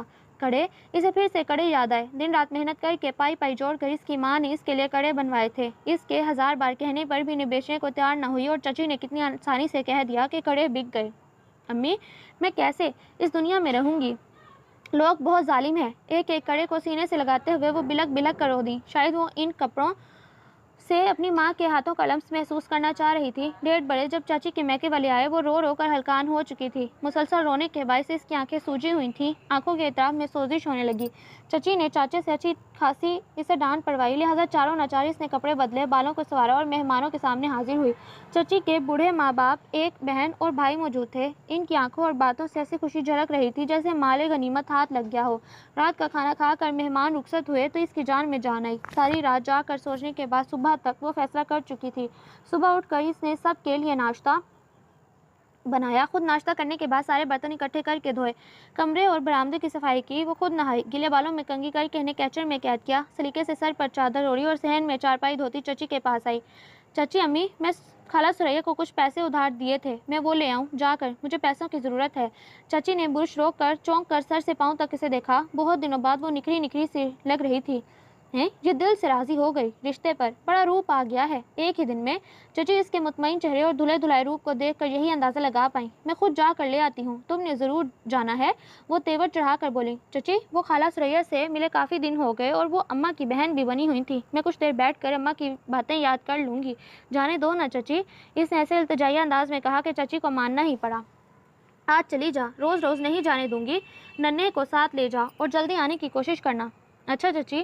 ننھا جو جال میں چڑیا پھنسانے کی تگ و دو میں مصروف تھا، جانے کا سن کر جال پرے پھینکا پھرتی سے चप्पल पाँव में डाली, खुली शर्ट के बटन बंद किए और मिसबा के पास आ गया। चलो, मिसबा ने नागवारी से इसे देखते हुए कहा। खाला सुरैया के घर आते ही नन्ना चाय पीकर बाहर गली में खेलते बच्चों के पास चला गया। वो कुछ देर खाला से रस्मी बातें करती रही, फिर एकदम रो पड़ी। खाला सुरैया इसके यूं रोने पर घबराई। क्या बात है मेरी बेटी, क्यों रोती हो? इसके सर पर हाथ फेरते खाला ने इंतहाई शफकत से पूछा। 10-15 मिनट खाला की गोद में सर रखे रोती रही, फिर आंसुओं पर काबू पाकर इसने धीरे से सब कुछ बता दिया। बड़े कमीने हैं तेरे चाचा चाची, कुछ अल्लाह का खौफ नहीं रह गया इनके दिलों में। माँ की आंख बंद होने की देर है। यतीम बच्ची को मुफ्त का माल समझ लिया, कड़े बेच दिए, शादी तय कर दी, वो भी दुनिया भर के हड हराम के साथ। हाय खून सफ़ेद हो गया तेरे चाचे का। कड़े बेच कर पैसा अपने कारोबार में लगाया होगा, अगर शादी में लगाया होता तो तुझसे पूछ लेते, चोरी नहीं करते। हाय मेरी मासूम बच्ची, क्या बनेगा तेरा? मिसबा, अगर तू मुझे अपनी खैर ख्वाह समझती है तो मेरी एक बात मान। काफ़ी देर सोच कर वो बोली, जी खाला, मैं आज शहर जाने की तैयारी कर रही थी। अच्छा हुआ तू आ गई। शहर में मेरी बड़ी बहन साजदा डिफेंस में एक कोठी में काम करती है और कोठी के अंदर बने क्वार्टर में रहती है। इसके मालिक बहुत अच्छे और हमदर्द लोग हैं। अगर तू वहाँ चली जाए तो मुझे यकीन है वो लोग तुझे रख लेंगे। तुम चाहो तो वहाँ रह कर पढ़ भी सकती हो, बस काम काज में साजदा का हाथ बटा दिया करना। क्या ख्याल है? यहाँ रह कर ज़िंदगी गलाने से बेहतर है वहाँ जाकर ज़िंदगी बना लो। सुरैया खाला ने बहुत नपे तुले अंदाज में बात की। चाचा, अगर मेरे साथ ऐसा सलूक ना करता तो शायद मैं ना जाती, मगर अब आपका मशवरा मानना ही है, धीमे से अंदाज में बोली। दस तू फिक्र ना कर, मेरी बहन माओ की तरह तेरा ख्याल रखेगी। मैं अभी 5 मिनट में तैयार हो जाती हूँ, हम थोड़ी देर में निकलते हैं। खाला सुरैया तेज़ी से उठी। मगर खाला, चाचा चची से इजाज़त? वो एकदम ख्याल आने पर बोली। बावली हो गई है क्या? वो तेरी चची जो अपने भाई से तेरा रिश्ता तय किए बैठी है, जाने देगी तुझे, कमरे में बंद कर देगी। तू बस रहने दे, मौका ना गवा। मगर खाला, ऐसे जाना मुनासिब होगा क्या? मैं तो चची से बहाना बना कर आई हूँ। अगर बाद में वो दोनों आपके सर हो गए, फिर मेरे कपड़े वगैरह सब वहीं पकड़े हैं। कपड़े लत्ते की तू फिक्र न कर, जहाँ जाएगी सब मिल जाएगा। और तेरे चाचा चाची मेरा नहीं कुछ बिगाड़ सकते। सारे लोग जानते हैं गाँव के, कितने सगे हैं तेरे, वो तेरी ज़ात से फ़ायदा उठा सकते हैं। तुझे इतना तो हक है कि अपनी हिफाजत कर सके। तेरी परवरिश तेरी माँ ने की है, अपनी जान मार कर।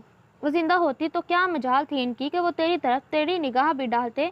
गोली मार। ऐसे चाचा चाची को भतीजी बेआसरा हो गई, बजाय सर पर शफकत का हाथ रखने के लूट मार शुरू कर दी। खाला ने चाचा चाची की तरफ से इसकी परेशानी दूर की और बुड़बुड़ाती हुई कमरे से निकल गई।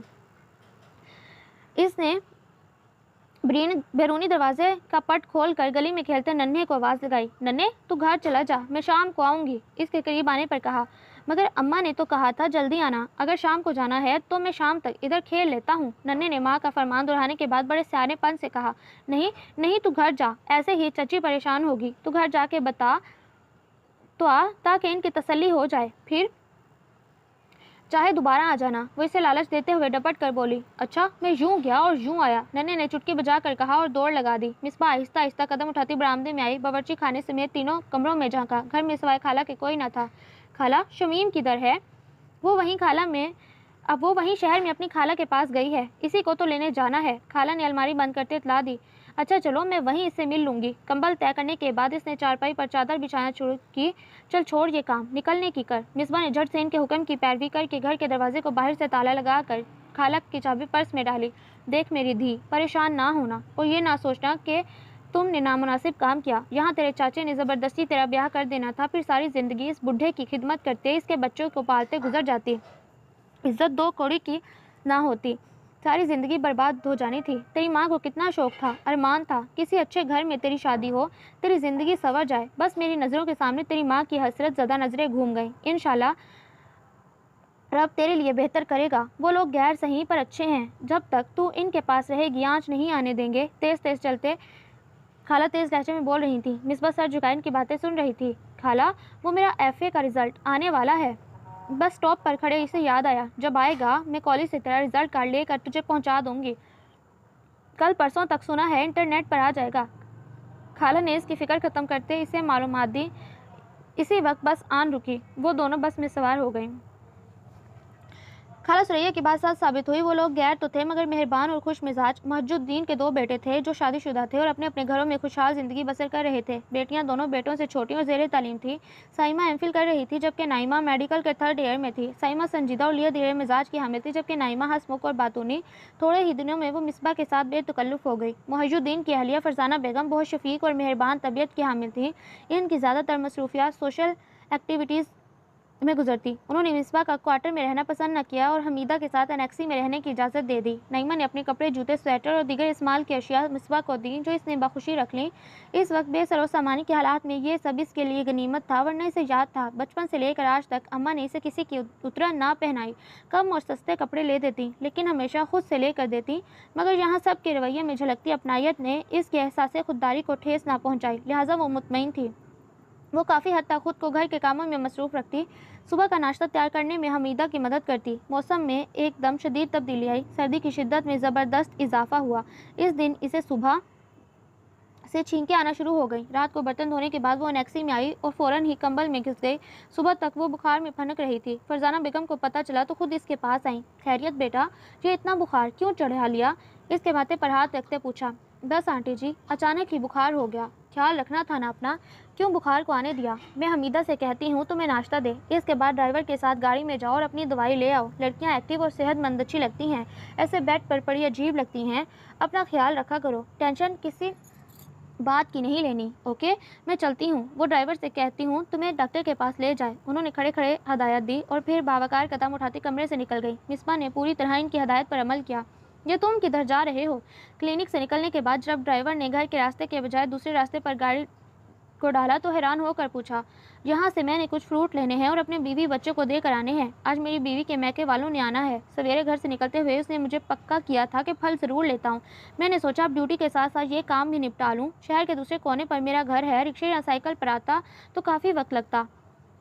ड्राइवर ने तफसीलन बताया। इसे कूफ्त हुई खाड़ी में ख्वामखा बैठे रहने पर, मगर चुप रही। ड्राइवर की बीवी खासी खुश मिजाज थी। इसने फ़ौरन चाय बनाई और बिस्कुटों के साथ पेश की। वापसी पर इसका मूड अच्छा था। ड्राइवर के साथ वो इसकी फैमिली, खुसूसन बच्चों के बारे में बातें करती रही। ड्राइवर को अपने बच्चों से शायद कुछ ज़्यादा प्यार था। वो इनकी पढ़ाई, इनके दीगर छोटी मोटी बातें बताने लगा। वो चूँकि मज़ीद लेट नहीं होना चाहता था क्लिनिक से, तो काफ़ी देर पहले निकल चुके थे, लिहाजा इसने ज़्यादा ट्रैफिक वाला रास्ता छोड़कर निस्बतन आसान रास्ते पर गाड़ी को डाला। इस सुनसान सड़क पर जिस पर इक्का दुक्का गाड़ी आती थी, वो अच्छी खासी स्पीड से गाड़ी चला रहा था जब अचानक सड़क के बाएं जानिब से एक शख्स दौड़ता हुआ आया और ऐन सड़क के दरमियान में लेट गया। गाड़ी और इस शख्स के दरमियान 1 फुट का फासला था। जब शशदर से ड्राइवर ने गाड़ी रोकी। ये शख्स खुद खुशी की नीयत से लेटा है, हमारी ही गाड़ी के सामने लेटना था, वो गुस्सीले लहजे में कह रहा था। जब अचानक ही से अपनी कनपट्टी पर किसी चीज़ का दबाव महसूस हुआ। वो कि नकाब पोश आदमी था जो इसकी कनपट्टी पर पिस्तौल ताने खड़ा था।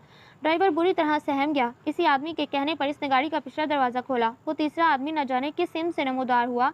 इसने फुर्ती से मिसबा के मुंह पर हाथ रखा, बाजू से खींच कर गाड़ी से निकाला। मिसबा का पूरी तरह मचलना, अपना आप छुड़ाने की कोशिश फजूल गई। इसने बेहद एहतजाज के बावजूद इसे खींच कर पीछे खड़ी गाड़ी तक ले जाया गया। जिस आदमी ने ड्राइवर पर पिस्तौल ताना था, वो जल्दी से पिछली सीट पर बैठा और इसे गाड़ी के आगे बढ़ाने का ऑर्डर दिया। काफ़ी आगे जाकर इसने गाड़ी रुकवाई और बाहर निकल गया। पीछे आती अपने साथियों की गाड़ी की तरफ देखने लगा, जो अभी काफ़ी फासले पर थी। ड्राइवर को जाने का इशारा किया। ड्राइवर ने लाचार मिन्नत ज़रा नज़रों से इसे देखा। इसने फ़ौरन दोबारा पिस्तौल दिखाया। मजबूरन ड्राइवर को गाड़ी भगानी पड़ी। ये अचानक क्या आफत आन पड़ी थी कि इसके हवास ही साथ छोड़ गए। 2 नकाबपोश थे और जो गाड़ी के सामने आया वो घबराहट में इसका हुलिया ना देख सका, गाड़ी का नंबर भी नोट ना हो सका। क्या करे, कहाँ जाए? मुहय्युद्दीन इसकी बेइज्जती करने के अलावा कड़ी से कड़ी सज़ा भी सुना सकते थे। बेशक वो इनके घर की फर्द ना थी, मगर इस वक्त तो इनकी जिम्मेदारी थी। वो बेचारी पहले ही हालात की मारी थी। मेरे अल्लाह, क्या हो गया ये? जान भी कितनी प्यारी होती है। उन्होंने मेरी कनपट्टी पर पिस्तौल रखा और मैं लड़की इनके हवाले कर आया। गाड़ी में बिठाते ही उन्होंने मिसबा की आंखों पर पट्टी बांधी। तकरीबन 20 मिनट बाद वो बहुत अजीबोगरीब और गैर आबाद जगह पर मौजूद थे। अभी तो वो अपने साथ बीतने वाले पिछले वाक़यात को ना भूली थी। संभल ना पाई थी कि ये बिल्कुल अनोखा और काफ़ी हद तक ख़तरनाक वाक़या इसके साथ पेश आ चुका था। दिन ढलने लगा। सूरज की शुआएं अपनी गर्माहट और तमाज़त खोने लगी। वो तीनों गुजरते वक्त और दीगर कामों को फरामोश किए इसके सामने चारपाई पर बैठे बहसो तकरार में मसरूफ़ थे। वो चेहरे पर दुनिया जहान का इत्मीनान बसाए इनकी तल्ख़ और तर्ज सवालात का जवाब दे रही थी। तुम हमारे साथ मिलकर वारदात किया करोगी? मेरा मतलब है हमारे काम में मदद करोगी? ऐवान ने जांचती नज़रों से इसे देखा। नहीं, बिल्कुल नहीं, मैं इतना बेहुदा काम नहीं कर सकती। नफ़ी में सर हिलाकर बोली। अच्छा तो नवाबजादी, हम तुम्हारी खिदमतें करने के लिए तुम्हें यहाँ साथ रखें, मुफ्त का खर्च पाल लें, टेंशन अलहदा। क्यों हमारा मीटर घुमा रही हो? बाइज्जत तरीके से बगैर किसी तावान के हम तुम्हें वापस भेजना चाह रहे हैं और तुम अजीब पागलों जैसी रट लगा कर बैठी हो। साफ साफ बताओ, मकसद क्या है? मैं तुम लोगों के काम कर दिया करूँगी, कपड़े धो दिया करूँगी, हांडी रोटी पकाऊँगी, तुम्हारे इस फटीचर मकान की सफाई करूँगी। तुम लोगों को मेरा बड़ा फ़ायदा होगा, बस मुझे अपनी बहन बना लो। सादा से अंदाज में कहते वो बहुत मासूम लगी थी। इन तीनों ने एक दूसरे को देखा। कल तो तुम हमसे डर कर भागने लगी थी, अब डर नहीं लगता? नहीं, बिल्कुल डर नहीं लगता। तुम लोग कोई जिन भूत नहीं हो। वैसे भी तुम तीनों की नेचर शरीफाना है। मैंने काफ़ी हद तक तुम लोगों को अंडरस्टैंड किया। अच्छा जी, फिर तो बड़ा मार्का मारा तुमने। एवान ने दरमियान में बोलते हुए अच्छा को कासा लंबा किया। वापिस ना जाने की वजह तो बताओ, आखिर क्या आफत पड़ी जो तुम लुटेरों के अड्डे पर बखुशी रहने को तैयार हो? देखो मेरे भाई, जैसा कि मैं तुम लोगों को बता चुकी हूँ कि मैं इस भरी दुनिया में तन्हा हूँ। मेरा अपना कोई नहीं। एक कोठी में रह रही थी फिलहाल। वो लोग मेरे साथ अच्छे और मेहरबान थे, मगर मेरे अपने तो ना थे। जुम्मा 8 दिन हुए इनके यहाँ आए और मैं अगवा हो गई। अब मैं वापस जाऊँगी तो कैसे कैसे हर एक के सवालात के जवाब दूंगी, लोगों की नज़रों को कैसे सहार पाऊंगी, कैसे सबको यकीन दिलाऊंगी कि मैं बिल्कुल वैसी हूँ जैसी मैं पहले थी। तुम लोग समझ नहीं सकते मेरा दुख। एक बेसहारा लड़की के दामन पर जब ऐसा दाग लग जाए तो हमारे मुआशरे के लिए नाकाबिले कबूल होती है। अगर तुम लोग मुझे कल ही छोड़ आते तो शायद मैं ये ना सोचती, मगर एक रात जो दरमियान में गुजरी मुझे एहसास हो गया बेइज्जत मुआशरे में मेरा मुकाम क्या होगा। इसलिए मैंने अपने हाल पर समझौता कर लिया। मुझे तो ये मामला कुछ नाकाबिले फ़हम लग रहा है, इसलिए तुम दोनों ही निपटो। तारिक के अंदर शर्मिंदगी ने कुछ ज़्यादा ही हलचल मचाई, लिहाजा वो कमीज़ का दामन झाड़ते उठ खड़ा हुआ। इसके चेहरे पर इज़्तिराब था। यार एवान, इसकी गाड़ी को रोकने का मशवरा तुम्हारा था, लिहाजा असल कसूरवार तुम हो, तुम ही सज़ा भुगतो। असगर ने भी तारिक की पैरवी की और उठकर चल दिया। देखो लड़की, इतना बड़ा सर है तुम्हारा, यकीनन इसके अंदर दिमाग नामी कोई चीज़ होगी, दिमाग के अंदर अकल भी होगी, लिहाजा अकल से काम लो और वापस चली जाओ, चाहे जहाँ भी जाओ। यहाँ आने से पहले तुम कोठी में थी, वहाँ आने से पहले भी तो तुम कहीं ना कहीं रह रही होगी, वहीं चली जाओ। हमें बख्श दो, तुम्हें अगवा करके हमने जो गलती की माफ़ कर दो। हम खुद बाइज्जत माशरे के लोगों से छुपते फिरते हैं, कभी यहाँ कभी वहाँ, मुस्तकिल ठिकाना नहीं। ज़्यादा से ज़्यादा हम 2 माह मज़ीद यहाँ रहेंगे। जो ही पुलिस की तवज्जो इस इलाके की तरफ हुई, हम यहाँ से फ़रार हो जाएंगे। तुम कैसे रहोगी हमारे साथ? हाँ, एक सूरत बनती है तुम्हारे यहाँ रहने की। तुम हमारे काम में हमारी हेल्प करो, लड़कियों की मदद से इस तरह के काम ज़्यादा तरीके से हो जाएंगे। शर्ट अप, मैं ये काम कभी नहीं करूँगी। तो फिर हमारे साथ रहने का फ़ायदा? हम क्यों मुफ्त बोझ साथ लटकाएं? देखो, आखिरी वार्निंग है, सीधी तरह से जाती हो ठीक, बसूरत दिगर हम तुम्हें इसी तरह उठा ले जाएंगे जिस तरह इस दिन अगवा किया था। ढीठ लड़की, वो तनवीही अंदाज में कहकर चल दिया। उठाकर छोड़ आएंगे, इसने मुंह चढ़ाकर कहा और उठकर रात के खाने की तैयारी करने लगी। अगले रोज़ इसने इस 3 कमरे, बरामदे और तंग सी राहदारी पर मुश्तमिल खंडर होती इमारत को अच्छी तरह साफ़ किया। नाश्ता करने के बाद वो तीनों निकल गए, लिहाजा इसने पूरी आज़ादी से काम किया। जाले वगैरह उतारे, अलमारियाँ साफ़ की, हर चीज़ को तरतीब से रखा। शाम तक वो काफ़ी थक गई, लेकिन इसकी मेहनत रंग लाई। कमरे और बरामदा निखरा निखरा था और पहले की निस्बत कुशादा भी। वो तीनों वापस लौटे तो पहली नज़र देखते ही दंग रह गए, फिर अपने अंदाज में इसकी तारीफ़ की। गैर महसूस तरीके से थोड़े ही दिनों तक वो इसके आदी हो गए। बराए मतलब इनसे बात कर लेती, वरना किसी न किसी से काम करने लगती। आज 14वीं की रात थी। धुंध का नामो निशान भी न था। आसमान पर चमकता पूरा चांद अगरचे दरख्तों की ओट के बाइस नजर न आता, अलबत्ता इसकी रोशनी 400 फैली थी, लिहाजा रात मुकम्मल तौर पर अंधेरे का राज न था। सीढ़ियों के पास बैठी मिसबा लकड़ियां जला रही थी। ये इनका रोज़ का मामूल था, लकड़ियां जलाकर सेकना और फिर इन लकड़ियों से बनने वाले कोयलों को अंगूठी में डालकर कमरे में रख दिया जाता ताकि कमरे गर्म रहे। वो अपने काम में मुकम्मल तौर पर मगन थी जब एवान धीरे धीरे कदम उठाता इसके सामने आकर पीढ़े पर बैठ गया। मिसबा, तुम्हें हमसे डर नहीं लगता? कुछ पल इसकी तरफ देखते रहने के बाद पूछा। मिसबा पहले तो इसके तर्ज तखातुब और लहजे पर हैरान हुई। शायद पहली मर्तबा इससे बराह रास्त इसे नाम से बुलाया। नहीं तो डर कैसा?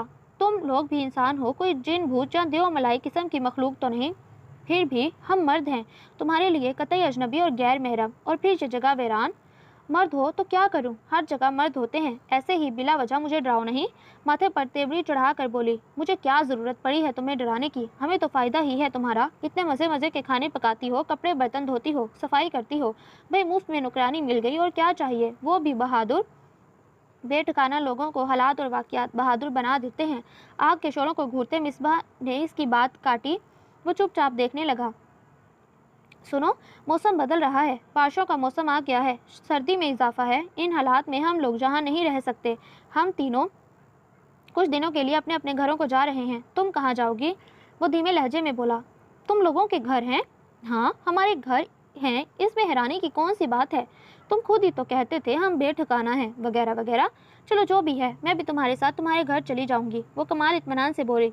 ओहो, ہوش ٹھکانے ہیں محترمہ، میں تمہیں کیوں لے جاؤں گا؟ نہ جانے کس گناہ کی سزا چمٹ گئی ہے، نتنے پھلا کر اس نے بیزار لہجے میں کہا۔ تم لوگوں کو کاروبار ہی گناہ ہے، ابھی بھی پوچھتے ہو گناہ کے بارے میں؟ تم لوگوں نے مجھے کڈنیپ کر کے گناہ کیا، کسی نیکی کے ارادے سے تو ہرگز اغوا نہ کیا تھا، وہ ترکی بترکی تجزیہ لہجے میں بولی۔ ایوان نے ماتھے پر تیوریاں چڑھا کر اس کی طرف دیکھا، وہ سیدھا اسی کی طرف دیکھ رہی تھی۔ اس نے بے ساختہ نظریں چڑھائی اور دائیں طرف دیکھا۔ ایک بات پوچھوں، سچ سچ بتاؤ کہ مجھے کیا ضرورت ہے جھوٹ بولنے کی؟ پوچھو۔ تم یہ کام کیوں کرتے ہو؟ اس لیے کہ ہمیں شوق ہے، ہم نے بچپن میں ایم بنایا ہوا تھا کہ ہم بڑے ہو کر ڈاکو لٹیرے بنیں گے، اس نے پھاڑ کھانے والے انداز میں کہا۔ دیکھو تم تو مشتعل ہو گئے، لگتا تو نہیں کہ یہ تمہارے آباء و اجداد کا پیشہ ہے۔ اس مختصر گروہ کے سرگنا بھی تم ہی ہو، جس سے معلوم ہوتا ہے کہ کوئی بڑا گروہ تم لوگوں سے یہ کام نہیں کروا رہا، بلکہ تم لوگ خود مختار ہو، تینوں ہی کسی شریف گھرانے کے لگتے ہو۔ جب شریف خون اس طرح کاموں میں پڑ جائے تو تجسس ہوتا ہے کہ کیا وجہ ہے۔ اس طرح کے کاموں کو ایم تب بنایا جاتا جب بڑے بھی یہی کام کرتے ہوں، اور جہاں تک میرا خیال ہے تمہارے بڑوں کو خبر نہیں کہ تم کیا کرتے پھرتے ہو۔ وہ اس کے زبردست انداز پر حیران ہوا۔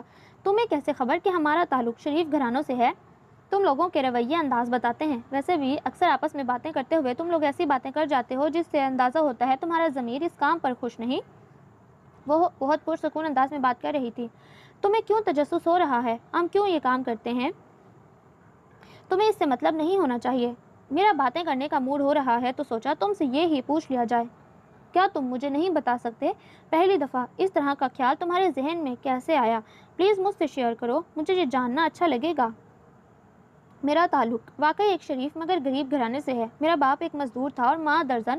5 سال قبل میرے والد فوت ہو گئے۔ میری 6 بہنیں ہیں، 3 مجھ سے بڑی اور شادی شدہ، جبکہ 3 چھوٹی ابھی پڑھ رہی ہیں۔ مجھ سے چھوٹی نبیلہ ماں کے ساتھ کپڑے بھی سلائی کرتی ہے۔ ہمارے ماں باپ تھے تو غریب، مگر بچوں کو پڑھانے اور ان کا مستقبل اچھا کرنے کا شوق تھا۔ خصوصاً میرے معاملے میں دونوں ہی حساس تھے۔ ابو تو خیر اب نہیں رہے، مگر ماں کو شوق تھا میں افسر بنوں۔ گھر کی بوسیدہ حالت، بہنوں کے متعلق امی ابو کی فکریں، معاشی تنگ دستی، ان چیزوں نے ذہنی طور پر مجھے اپسیٹ کر دیا۔ پڑھائی میں بہت قابل نہ سہی مگر بہتر تھا۔ F S C front division میں کرنے کے بعد ایم ایس سی میتھ کے لیے پنجاب یونیورسٹی میں ایڈمیشن لیا۔ میرا ارادہ تھا تعلیم مکمل کر کے میں لیکچررشپ کے لیے اپلائی کروں گا۔ اسی مقصد کو لے کر میں نے پڑھائی میں پہلے سے زیادہ دلچسپی لی۔ ان ہی دنوں کی بات ہے، وہ کچھ پل کے لیے خاموش ہوا، جیسے ماضی کے گزرے منظر میں خوف گیا ہو۔ مصباح نے دیکھا، اس کی آنکھوں میں ستارے چمکے تھے۔ ناجیہ صدیقی میری کلاس فیلو، ایک انتہائی دولت مند گھرانے سے تعلق رکھتی تھی، بہت لیے دل انداز میں رہنے والی مغرور سی لڑکی تھی۔ کلاس میں اس کی دوستی چند ایک لڑکیوں سے تھی جو اسی طرح کی امیر کبیر تھی۔ وہ بہت زیادہ خوبصورت نہ تھی، 4 فٹ سے اونچا قد، آم سے نیر نکوش۔ اس کے ظاہری حسن میں 3 خوبیاں تھیں جو ہر کسی کو اس کی طرف متوجہ کرتی۔ اس کے سفید رنگت جو بالکل سفید تھی، دودھ سے ہم رنگ۔ اس کی لائٹ براؤن چھوٹی چھوٹی مگر تیکھی آنکھیں، اور آنکھوں سے ہم رنگ براؤن سلکی بال جو کبھی بالکل سنہرے ہو جاتے۔ وہ کافی حد تک ماڈرن اور بدلتے فیشن کا ساتھ دینے والی آزاد خیال سی لڑکی تھی، مگر عام امیرزادیوں کی طرح بہت زیادہ بولڈ، دوسرے الفاظ میں بے شرم نہ تھی۔ اس کی ذات سے سب سے بڑی خوبی جس نے مجھے متاثر کیا وہ یہ تھی کہ اس نے کبھی بوائے فرینڈ نہ بنائے۔ ہماری کلاس کے کچھ لڑکوں نے اس کی طرف پیش قدمی کی، مگر وہ اپنے مزاج کے مطابق بری طرح انہیں ٹھکرا گئی، اور شاید اسی وجہ سے کلاس میں نکچری اور مغرور مشہور ہو گئی۔ یہ ان دنوں کی بات ہے جب ہم فائنل ایئر کی کلاس اٹینڈ کر رہے تھے۔ وہ اپنی کسی کزن کے ساتھ شادی اٹینڈ کرنے اسلام آباد گئی اور تقریباً ہفتے بعد لوٹی۔ اس طرح کافی امپورٹنٹ پیریڈ مس کر گئی۔ اسے کچھ نوٹس وغیرہ کی ضرورت تھی۔ اس نے مجھے ایکسرسائز دی کہ انہیں حل کر دوں۔ 2 دن بعد ہمارا ٹیسٹ تھا۔ میں نے ٹیسٹ کی تیاری کرنی تھی، مگر اس نے چونکہ فرسٹ ٹائم مجھے کہا تھا، لاشعوری طور پر میں خوشی محسوس کر رہا تھا۔ تمام کلاس کو چھوڑ کر اس نے اتنے اعتماد سے مجھ سے نوٹس مانگے، لہٰذا میں نے بہت سا وقت دے کر اس کے لیے نوٹس تیار کیے۔ اتفاق سے تیاری نہ ہونے کے باوجود ناجیہ کا ٹیسٹ بہت اچھا ہو گیا۔ وہ میری مشکور ہوئی اور مجھے کنٹین لے گئی۔ ہم نے اکٹھے کھانا کھایا اور بے تکلفی سے باتیں کی۔ پھر میں یہ سب تمہیں کیوں بتا رہا ہوں؟ اچانک بات کے درمیان میں چھوڑ کر اس نے مشکوک لہجے میں کہا، اس لیے کہ بیتے وقت کی یہ یادیں جو تمہیں بہت عزیز ہیں، تمہارے ذہن اور دل میں پڑے پڑے زنگ آلود ہونے لگی ہیں۔ تمہیں کسی ایسے شخص کی ضرورت ہے جو تمہاری ان باتوں، ان یادوں کو پوری دلجمی سے سنے اور تمہارے اندر دفن خوبصورت جذبوں سے آشنا ہو سکے۔ تم ایک الجھی ہوئی پریشان زندگی گزار رہے ہو، ایسے میں یہ بیتی باتیں تمہارے لیے وجہ سکون ہیں۔ تم یہ باتیں مجھ سے شیئر کر کے اندرونی خوشی اور اطمینان محسوس کرو گے، کیونکہ میں اچھی سامع اور ہم راز ہوں۔ ٹھہر ٹھہر کر بولتے مصباح نے آ کر کہا، ہاں یہ تو ہے، اس وقت تم سے یہ سب شیئر کرنا مجھے اچھا لگ رہا ہے، مگر حقیقت اس کے برعکس۔ تم کہتی ہو یہ سلگتی یادیں میرے لیے وجہ سکون ہیں، جبکہ یہ یادیں تو میرے سینے میں آگ لگاتی ہیں۔ کیا مطلب؟ مطلب یہ کہ تم وہیں سے سنو جہاں بات رکی تھی۔ سناؤ؟ ہاں، تو پھر بالکل غیر ارادی طور پر ہم دونوں کی دوستی ہو گئی۔ میں خود بھی حیران تھا، اور مجھ سے زیادہ حیران میرے باقی کے کلاس فیلوز۔ ناجیہ جیسی امیر کبیر اکھڑ مزاج نفاست پسند لڑکی کا مجھ جیسے بے حد غریب الجھے حلیے والے لڑکے سے دوستی کرنا واقعی ان کے لیے باعث حیرت تھا۔ نہ جانے کیوں وہ مجھے اتنی فرینک ہو گئی کہ ہم دونوں باتیں کرتے رہتے اور وقت گزرنے کا احساس تک نہ ہوتا۔ وہ بہت باتونی تھی، اس سے دوستی کے بعد پتہ چلا وہ ہنستی بھی بہت تھی، اور ہنستی ہوئی سیدھی دل میں اتر جاتی۔ جب وہ ہنستی تو ایسا لگتا 400 گلاب کھلے ہیں۔ اوفو، یہ کیا ہنسی نامہ شروع ہو گیا؟ آگے کچھ بولو، مصباح نے جھنجھلا کر کہا۔ اکتانے لگی ہو؟ تم تو کہہ رہی تھی تم اچھی سامع ہو۔ ارے نہیں، اکتا نہیں رہی، مجھے تو اچھا لگ رہا ہے، وہ بس مجھے آگے سننے کی جلدی ہے۔ مصباح نے معذرت کی۔ چلو سنو۔ چند لمحے خاموشی کی نظر کرنے کے بعد اس نے کہنا شروع کیا۔ اس بے جوڑ دوستی کا نتیجہ یہ نکلا کہ مجھے اس سے محبت ہو گئی، اور میرا خیال تھا، بلکہ یقین تھا کہ وہ بھی مجھ سے محبت کرتی ہے۔ ہم دونوں میں کوئی چیز مشترک نہ تھی، نہ اسٹیٹس، نہ حسب و نفس، البتہ خیالات میں تھوڑی ہم آہنگی تھی۔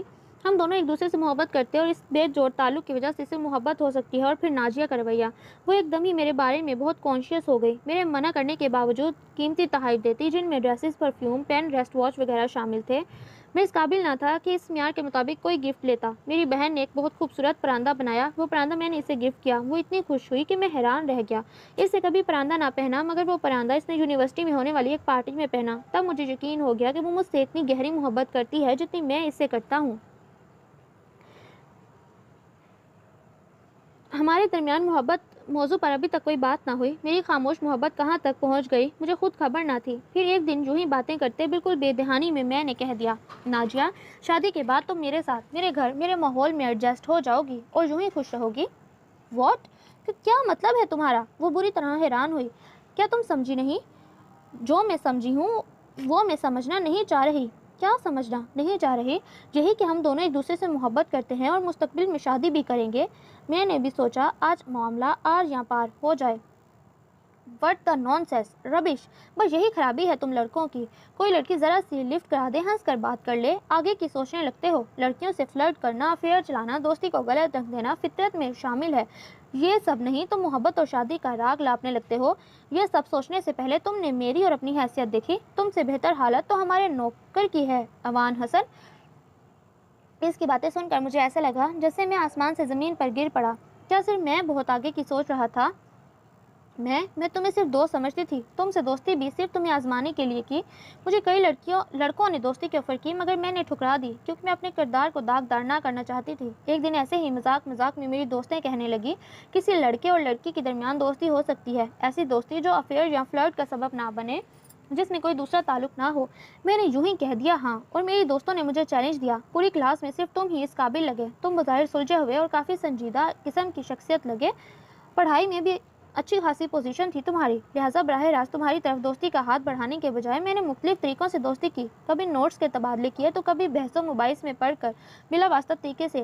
مجھے کافی تنقید اور شک اور شبہات والی باتوں کا سامنا کرنا پڑا، ہماری دوستی کو عجیب رنگ دیا گیا، لیکن میں مطمئن تھی کیونکہ ہمارے درمیان ایسا ویسا کچھ نہ تھا۔ یقین مانو میں دلی طور پر خوش تھی۔ اس دوران ہم نے ایک دوسرے کو تحائف بھی دیے، اکٹھے وقت گزارا، مگر میرے دل میں ایسا کوئی خیال نہیں آیا۔ میں تمہاری اپنی حیثیت سے آگاہ تھی، ہمارے درمیان جو فرق ہے میں اسے فراموش نہ کر سکی، اور ابھی کل ہی میں بڑے فخر سے اپنی دوستوں کو بتا رہی تھی کہ عام لڑکوں سے مختلف ہو۔ میں بہت تعریف کر رہی تھی تمہاری، اور آج تم نے بھی اپنا رنگ دکھا دیا۔ ناجیہ، میں بہت محبت کرنے لگا ہوں تم سے، اتنی زیادہ کہ تم تصور بھی نہیں کر سکتی، لیکن میں تم سے محبت نہیں کرتی۔ دوستی تھی تمہاری، آج کے بعد وہ بھی ختم۔ میں انگیجڈ ہوں، تقریباً 2 سال ہو گئے۔ میرا فیانسے امریکہ میں زیر تعلیم ہے، تم اس کے سامنے کچھ نہیں ہو، وہ آفتاب ہے اور تم ایک ذرے۔ تمہیں اس پر ترجیح دوں تو یقیناً میں پاگل کہلاؤں گی۔ میں اس وقت کیسے ریزہ ریزہ ہوا، میرے دل کی دنیا کیسے تہو بالا ہوئی، میری آنکھوں کے سامنے دھواں پھیل گیا، ایسے لگا میرے آس پاس کے خوبصورت منظر کو کسی نے آگ لگا کر راکھ کر دی۔ اس کے بعد میں ہفتہ بھر یونیورسٹی نہ گیا، پھر اس دن بہت ہمت کر کے یونیورسٹی گیا۔ میں کوریڈور میں کھڑا تھا اور وہ ہنستی ہوئی اپنی دوستوں کے ساتھ باتیں کرتے سیڑھیاں اتر رہی تھی جب اچانک اس کی نظر میری جانب اٹھی۔ اس کی آنکھوں میں نے حیرانی کو پھیلتے دیکھا، شاید وہ میرا اجرا حلیہ دیکھ کر حیران ہوئی، پھر اس کے چہرے پر پریشانی کے اثار آئے۔ اس کی دوستیں وہاں سے چلی گئیں۔ ناجیہ، ناجیہ، مجھے تم سے عشق ہے، تم میری زندگی ہو، میری بندگی ہو، پلیز میرے ساتھ ایسا نہ کرو۔ اچھا، بہت محبت کرتے ہو مجھ سے؟ اس کا لہجہ عجیب سا تھا۔ ہاں، میں نے تیزی سے کہا۔ تو پھر ایک کام کرو، کہو، اتنی دولت جمع کرو جتنی دولت میرے منگیتر کے پاس ہے، میرے اسٹیٹس کا ساتھ دینے کے قابل ہو جاؤ۔ آئی پرومس، میں عہد کرتی ہوں تم سے، جب تمہارے پاس ہمارے جیسا اسٹیٹس ہوگا، جب تم اچھی طرح اسٹیبلش ہو جاؤ گے، تب میرے پاس آؤ گے تو میں بلا تحمل تمہارا ہاتھ تھام لوں گی۔ تو پھر تم میرا انتظار کرو گی؟ میں نے بے قراری سے کہا۔ نہیں، میں انتظار نہیں کر سکتی، کیونکہ اس بات کی گارنٹی نہیں کہ تم دولت مند ہو جاؤ گے، اور اگر ہو بھی جاؤ تو وقت لگے گا، اور دولت مند ہونے کے بعد پتہ نہیں میں تمہیں یاد بھی رہوں گی یا بھول جاؤں اور تمہیں مجھ سے بہتر لڑکیاں مل جائیں۔ سمجھ لو یہ تمہاری آزمائش ہے، میں دیکھنا چاہتی ہوں کیا تم واقعی مجھ سے اتنی گہری محبت کرتے ہو یا یہ وقتی طلسم ہے۔ ہاں، یہ وعدہ ہے، اگر تب بھی تمہیں مجھ سے محبت ہوئی اور تم میری طرف آئے اور میں شادی شدہ ہوئی تو میں اپنے شوہر سے طلاق لے کر تم سے شادی کر لوں گی۔ اس کی بات سن کر میں دنگ رہ گیا۔ وہ میرا انتظار نہیں کر سکتی تھی اور مجھے آس بھی دلا رہی تھی، یہاں تک کہ وہ میرے لیے اپنے شوہر کو چھوڑنے کا عہد کر رہی تھی اگر میں اس کی شرائط پر پورا اتر پاتا۔ اور پھر اس سے یہی بات میرے ذہن میں نقش ہو گئی، ایک لیکچرار بن کر میں کتنا دولت مند ہو سکتا تھا، لہٰذا میں نے دولت کمانے کے اور طریقے سوچنا شروع کیے۔ اسی ٹینشن اور سوچوں میں میرے ایگزامز اتنے اچھے نہ ہوئے جتنی مجھے امید تھی اور جتنی اچھی میری تیاری تھی۔ پھر تھوڑے عرصے بعد میری ملاقات اصغر سے ہوئی، جو گھریلو حالات سے تنگ کافی تھا اور اسی طرح دولت کمانے کے انوکھے اور نئے طریقے سوچ رہا تھا۔ ایک دن ایسے ہی منصوبے بناتے بناتے ہمارے ذہن میں خیال آیا کیوں نہ ڈاکے ڈالے جائیں۔ اسی دوران میرا رزلٹ آؤٹ ہوا، میری فرسٹ ڈویژن تھی، مگر میں مطمئن نہ تھا۔ مجھے ایک پرائیویٹ کالج میں فوراً ہی لیکچرارشپ کی آفر ملی، مگر میں نے ٹھکرا دی، کیونکہ ان دنوں میں اصغر اور طارق کے ساتھ مل کر ایک امیر کبیر گھر میں ڈاکہ ڈالنے کا سوچ رہا تھا۔ پھر اپنی سوچ کو عملی جامہ پہناتے ہم نے پہلی دفعہ ڈاکہ مارا، اگرچہ ہم تینوں گھبرائے ہوئے تھے اور اندرونی کشمکش کا شکار تھے۔ 35 لاکھ روپے لوٹے ہم نے۔ ہمارے اندر جو احساس شرمندگی پیدا ہوا، اتنی زیادہ رقم پا کر رفع دفع ہو گیا۔ ڈاکے میں رقم کے علاوہ زیورات وغیرہ بھی شامل تھے۔ دوسرے ہی دن جب اخبارات میں ڈاکے کے بارے میں لکھا گیا، ہماری تلاش میں پولیس شہر بھر میں پھیل گئی، تو ہمیں خطروں کا احساس ہوا۔ اپنے لیے پناہ تلاش کرنے کے بعد ہم نے سوچا ڈاکے ڈالنا زیادہ خطرناک ہے، لہٰذا ہم نے اغوا برائے تاوان کا سلسلہ شروع کیا۔ درمیان میں کبھی کبھار ڈاکہ بھی چل جاتا، مگر اب ہم اپنے کام سے مطمئن ہیں۔ انشاءاللہ میں جلد ہی اتنی دولت جمع کر لوں گا کہ اپنا بزنس کروں اور پھر ایک کامیاب بزنس مین کی حیثیت سے ناجیہ کے سامنے جاؤں گا۔ اس کی نظر آسمان کی طرف تھی، جس میں کوئی احساس فتح سر اٹھا رہا تھا۔ کتنی عام سی سٹوری ہے تمہاری، مصباح نے استہزائیہ لہجے میں کہا۔ سٹوری؟ میم، یہ حقیقت ہے، میری زندگی ایک تلخ حقیقت۔ صرف ایک لڑکی کی خاطر تم نے اپنی پرسکون زندگی کو اپنے ہاتھوں سے تلخ بنایا۔ وہ لڑکی تمہارے اعصاب پر سوار ہو گئی، اپنی ماں اور بہن کو بھول گئے جن کے تم اکلوتے بھائی ہو، جو تمہارے حوالے سے نہ جانے کیا کیا خواب سجائے بیٹھی ہیں۔ کتنے ارمان ہیں ان کے، کیا حرام کی کمائی کھلاؤ گے انہیں؟ کل کو اسی طرح اچانک پولیس کے ہتھے چڑھ گئے تو اسی لڑکی سے ہاتھ دھو گے، تمہاری ماں بہنوں پر کیا گزرے گی، سوچا ہے تم نے؟ میں نے اس لیے نہیں اپنی کہانی بنائی کہ تم بڑی بڑھیوں کی طرح نصیحت کرنے بیٹھ جاؤ، مجھے تم سے زیادہ احساس ہے اپنی ماں بہنوں کا۔ بس کاروبار ذرا سیٹ ہو جائے، میں شہر میں بنگلہ لوں گا، انہیں یہیں لے آؤں گا۔ تم عقل سے پیدل ہو، مصباح نے افسوسناک انداز میں کہا اور اٹھ کر برآمدے میں چلی گئی۔ بڑی آئی، دانشمند، ایوان نے سر جھٹکتے کہا۔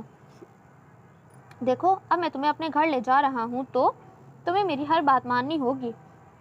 کہو، کون سی بات؟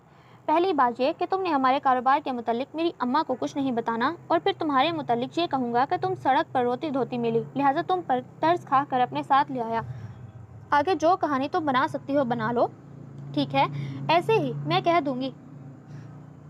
اس نے حامی بھرنے میں عافیہ سمجھی۔ آدھے گھنٹے بعد وہ اس گھر میں موجود تھی اور پھٹی پھٹی نگاہوں سے لمبے چوڑے گھر کو تک رہی تھی۔ گھر کے دائیں سائڈ پر 2 کمرے تھے جن کے آگے برآمدہ تھا، باقی ساری جگہ خالی تھی۔ سائڈ پر کیاریاں بنا کر مختلف پودے لگائے تھے جن کے درمیان میں بڑا سا پھیلا ہوا جامن کا درخت تھا۔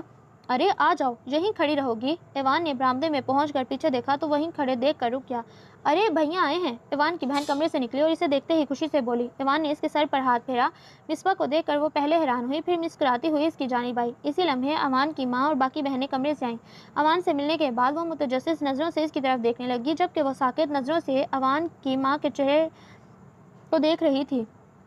اس کے ذہن میں جھماکے سے ہونے لگے۔ بیٹا، یہ لڑکی کون ہے؟ ایوان کی اماں نے نرم لہجے میں دریافت کیا۔ اماں، بس ایک بے سہارا بے گھر لڑکی، یہ اپنے متعلق آپ کو خود بتائے گی۔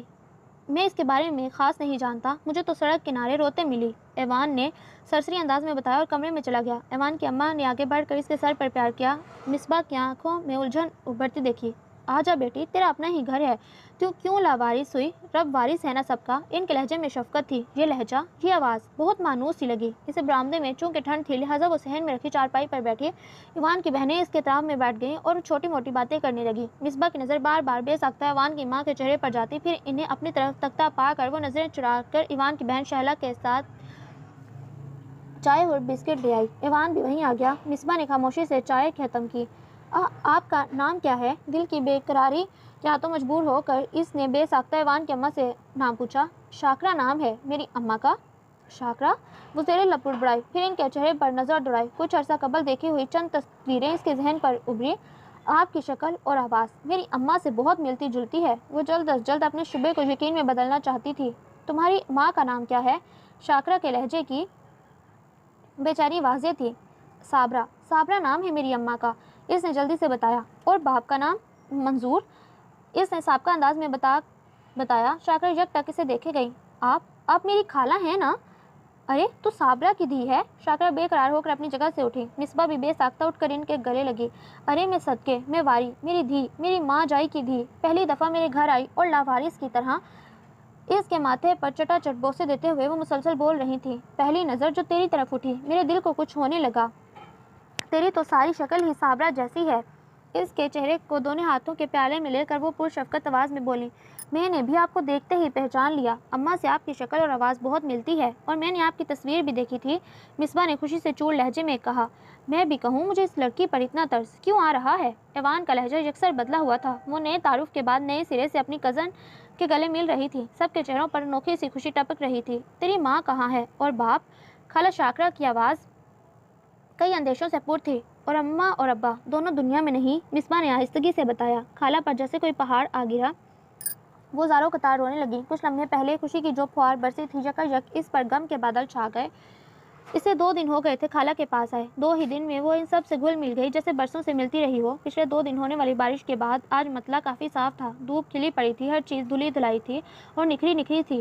اس نے شہلا اور رحیلہ کے ساتھ مل کر سارے صحن میں پونچھا پھیرا۔ زوردار بارش برسنے کی وجہ سے کچا صحن خراب ہو رہا تھا، مٹی جگہ جگہ سے اکھڑی ہوئی تھی۔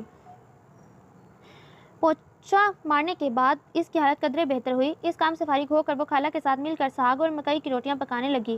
اللہ کروٹ جنت نصیب کرے صابرہ کو، بہت بھولی سی بہن تھی میری، بہت ہمت اور صبر والی۔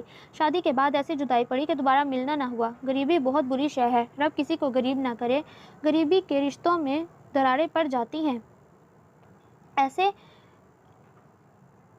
ہم سب بہنوں نے باپ کے گھر اتنی غربت دیکھی، ایسے فاقے کاٹے، باپ کی مارے کھائیں، گالیاں سنی کہ بیاہ ہوتے ہی کوئی بہن باپ کے گھر ملنے جانا پسند نہ کرتی۔ جب ان کی مرگ ہوئی تب ہی بہنیں اکٹھی ہوئیں اور اتنی فرصت نہ ہوئی کہ ایک دوسرے کے دکھ سن لیں۔ اگلے گھروں میں اتنے سکھ نہ ملے کہ کسی فرصت کے وقت کسی دوسری بہن کے گھر ملنے چلے جاتے۔ ہائے کتنے دکھ سہے میری معصوم سی بہن نے، کبھی جا کے خبر نہ لی، اتنی سی عمر میں اللہ کو پیاری ہو گئی۔ کتنا بڑا دل پھٹتا ہے جب اس کے بارے میں سوچتی ہوں۔ یہ بھی شکر ہے تو میرے پاس آ گئی، تجھے دیکھ کر دل کو ٹھنڈک پڑتی ہے۔ ساگ کو گھوٹتے ہوئے خالہ باتیں کر رہی تھی، مکئی کے آٹے کو گوندتے وہ خاموشی سے سن رہی تھی۔ یہ حقیقت تھی کہ خالہ کے پاس سے اسے وہی مہک آتی تھی جو کبھی ماں کی گود میں سر رکھنے سے آتی۔ چھلانگا سی چارپائی پر ٹانگیں پھیلائے وہ آڑا ترچھا لیٹا، نظریں آسمان پر اڑتے کبوتروں پر جمی تھیں جو گول در گول دائرے کی شکل میں مخصوص جگہ پر گھن گھیریاں کر رہے تھے۔ ایسا لگ رہا تھا شاید سردی برداشت کرنے کے بعد آج کافی دن بعد نکلنے والی دھوپ کو انجوائے کر رہے تھے اور بڑے موڈ میں دھوم سینک رہے تھے۔ وہ بھی دھوم سینکنے کی نیت سے چھت پر آیا۔ چارپائی پر لیٹتے ہی اس نے سگریٹ سلگائی۔ سگریٹ اس نے کچھ عرصہ قبل پینا شروع کی، گھر والوں سے اس کی عادت پوشیدہ تھی۔ اس وقت اس نے دوسری سگریٹ سلگائی جب اماں دبے پاؤں چھت پر آئیں اور اسے سگریٹ پھونکتا دیکھ کر حیران رہ گئیں۔ یہ تو نے سگریٹ کب سے پینا شروع کر دی؟ ہونٹ پر شہادت کی انگلی رکھے وہ حیرت امیز انداز میں بولی۔ ایوان نے چونک کر دیکھا۔ اماں یہ تو بس ایسے ہی شگل میں کبھی کبھار پی لیتا ہوں، ورنہ آپ تو جانتی ہیں مجھے سگریٹ پسند نہیں تو پھر شگل میں بھی کیوں پیتے ہو؟ اتنی دیر گھر سے دور رہے ہو، پورے 4 ماہ بعد آئے، میرا تو دل ہولتا رہتا ہے، پتہ نہیں کون سا کاروبار شروع کیا ہے کہ گھر آنے کی فرصت نہیں۔ وہ موڑے پر بیٹھ کر اپنی پریشانی کا اظہار کر رہی تھیں۔ بس اماں کاروبار ہی ایسا ہے، سرمایہ اکٹھا کرنا پھر اسے لگانا، ساتھی چاہے جتنے بھی قابل اعتبار ہو، کاروبار کے معاملے میں نگرانی کرنی پڑتی ہے۔ تھوڑے عرصے کی بات ہے، کاروبار جم جائے، میں آپ لوگوں کو لے کر شہر شفٹ ہو جاؤں گا۔ अच्छा, ये तो बात की बात है। आज मुझे तुमसे अहम बात करनी है। जी कहिए बेटा। मिसबा मेरी मरहूम बहन की निशानी, बहुत प्यारी और नेक सीरत बच्ची है। कहीं बचपन में देखा था इसे, अब तो इतने दिनों में बहुत प्यारी हो गई है। दिल को जी चाहता है इसे नज़रों के सामने रखूं। इसकी एक ही सूरत है, तुम्हारा इसके साथ निकाह कर दिया जाए। क्या? अम्मा क्या कह रही हैं? खुद ही खुद कैसे फैसला करती फिर रही हैं? अवान इनकी बात के दरमियान ही तिल मिलाकर बोला, जो कह रही हूँ तुम्हें समझ लेना चाहिए। कल ही तुम दोनों का निकाह पढ़वा रही हूँ। ये मेरा आखिरी फैसला है। मैंने कोई बहाना नहीं सुनना। अम्मा, अपनी प्यारी भांजी को हमेशा पास रखने के लिए मुझे कुर्बानी का बकरा ना बनाए। मैं किसी और लड़की को पसंद करता हूँ, इसी से शादी करूँगा। मुझे ना सुनाओ, किसी और को पसंद करते हो कर लेना, इससे भी शादी। मगर तुम्हें हर सूरत मेरी बात माननी है। मेरा दिल कहता है तुम दोनों की शादी कामयाब होगी। अगर तुमने इनकार किया तो मैं तुम्हें माफ़ नहीं करूँगी। अवान, बड़ा मान है मुझे तुम पर, बिला वजह ही मेरा दिल न तोड़ना, माँ ने तंबीही अंदाज में कहा और बड़े बड़े कदम उठाती सीढ़ियों की तरफ बढ़ी। ईवान परेशानी के आलम पर छत में इधर उधर टहलता रहा। मिसबा, इधर आओ, मेरी बात सुनो। मिसबा नल के नीचे कपड़े धो रही थी। ईवान की पुकार पर खड़ी हुई। मिसबा, क्या तुम जानती हो अम्मा ने हम दोनों के मुतालिक क्या सोचा है? हाँ, मिसबा ने सर झुकाकर कहा। तुम जानती हो और इतनी मुतमईन हो? देखो मिसबा, तुम अच्छी तरह जानती हो मैं नाजिया को चाहता हूँ। वो मेरी पहली और आखिरी मोहब्बत है। मैं तुमसे शादी नहीं कर सकता, जबकि अम्मा तुली हैं तुम्हें मेरे पल्ले बांधने के लिए। तुम ऐसा करो, खुद इनकार कर दो, इस अंदाज में कि अम्मा को मुझ पर शक न रहे। अगर तुम नाजिया से मोहब्बत करते हो तो ज़रूरी नहीं वो तुम्हें मिल जाए। मेरा तो जहाँ तक ख्याल है इसकी अब तक शादी हो चुकी होगी। जब तक तुम इसकी ख्वाहिश के मुताबिक जायदाद इकट्ठी करोगे वो तुम्हें भूल भाल चुकी होगी। फिर तुम्हें किसी न किसी लड़की की ज़िंदगी में तो लाना होगा। तो फिर वो लड़की मैं क्यों नहीं? तो क्या तो तुम्हारा भी यही ख्याल है? ओह, तो अब समझा। कहीं ये तुम्हारी ख्वाहिश पर ही तो नहीं हो रहा? तुम सोच भी कैसे सकती हो नाजिया मुझे नहीं मिल सकती? इसके लिए, इसकी खातिर मैं इतने खतरनाक कामों में कूद पड़ा हूँ।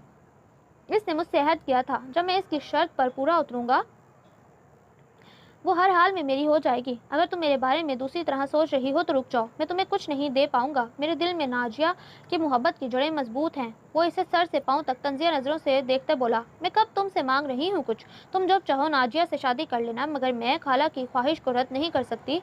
सर झुकाकर इसने धीमे लहजे में कहा। ईमान तिल मिला कर रह गया।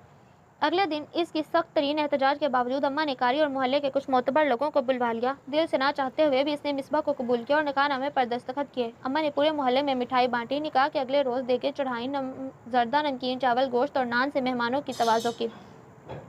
वलीमे की रस्म मोहल्ले के लोगों पर ही मुश्तमिल थी। अम्मा मुतमईन थी कि उन्होंने अपना फ़र्ज़ अदा कर दिया, जबकि वो दोनों एक दूसरे से लाताल्लुक़ थे।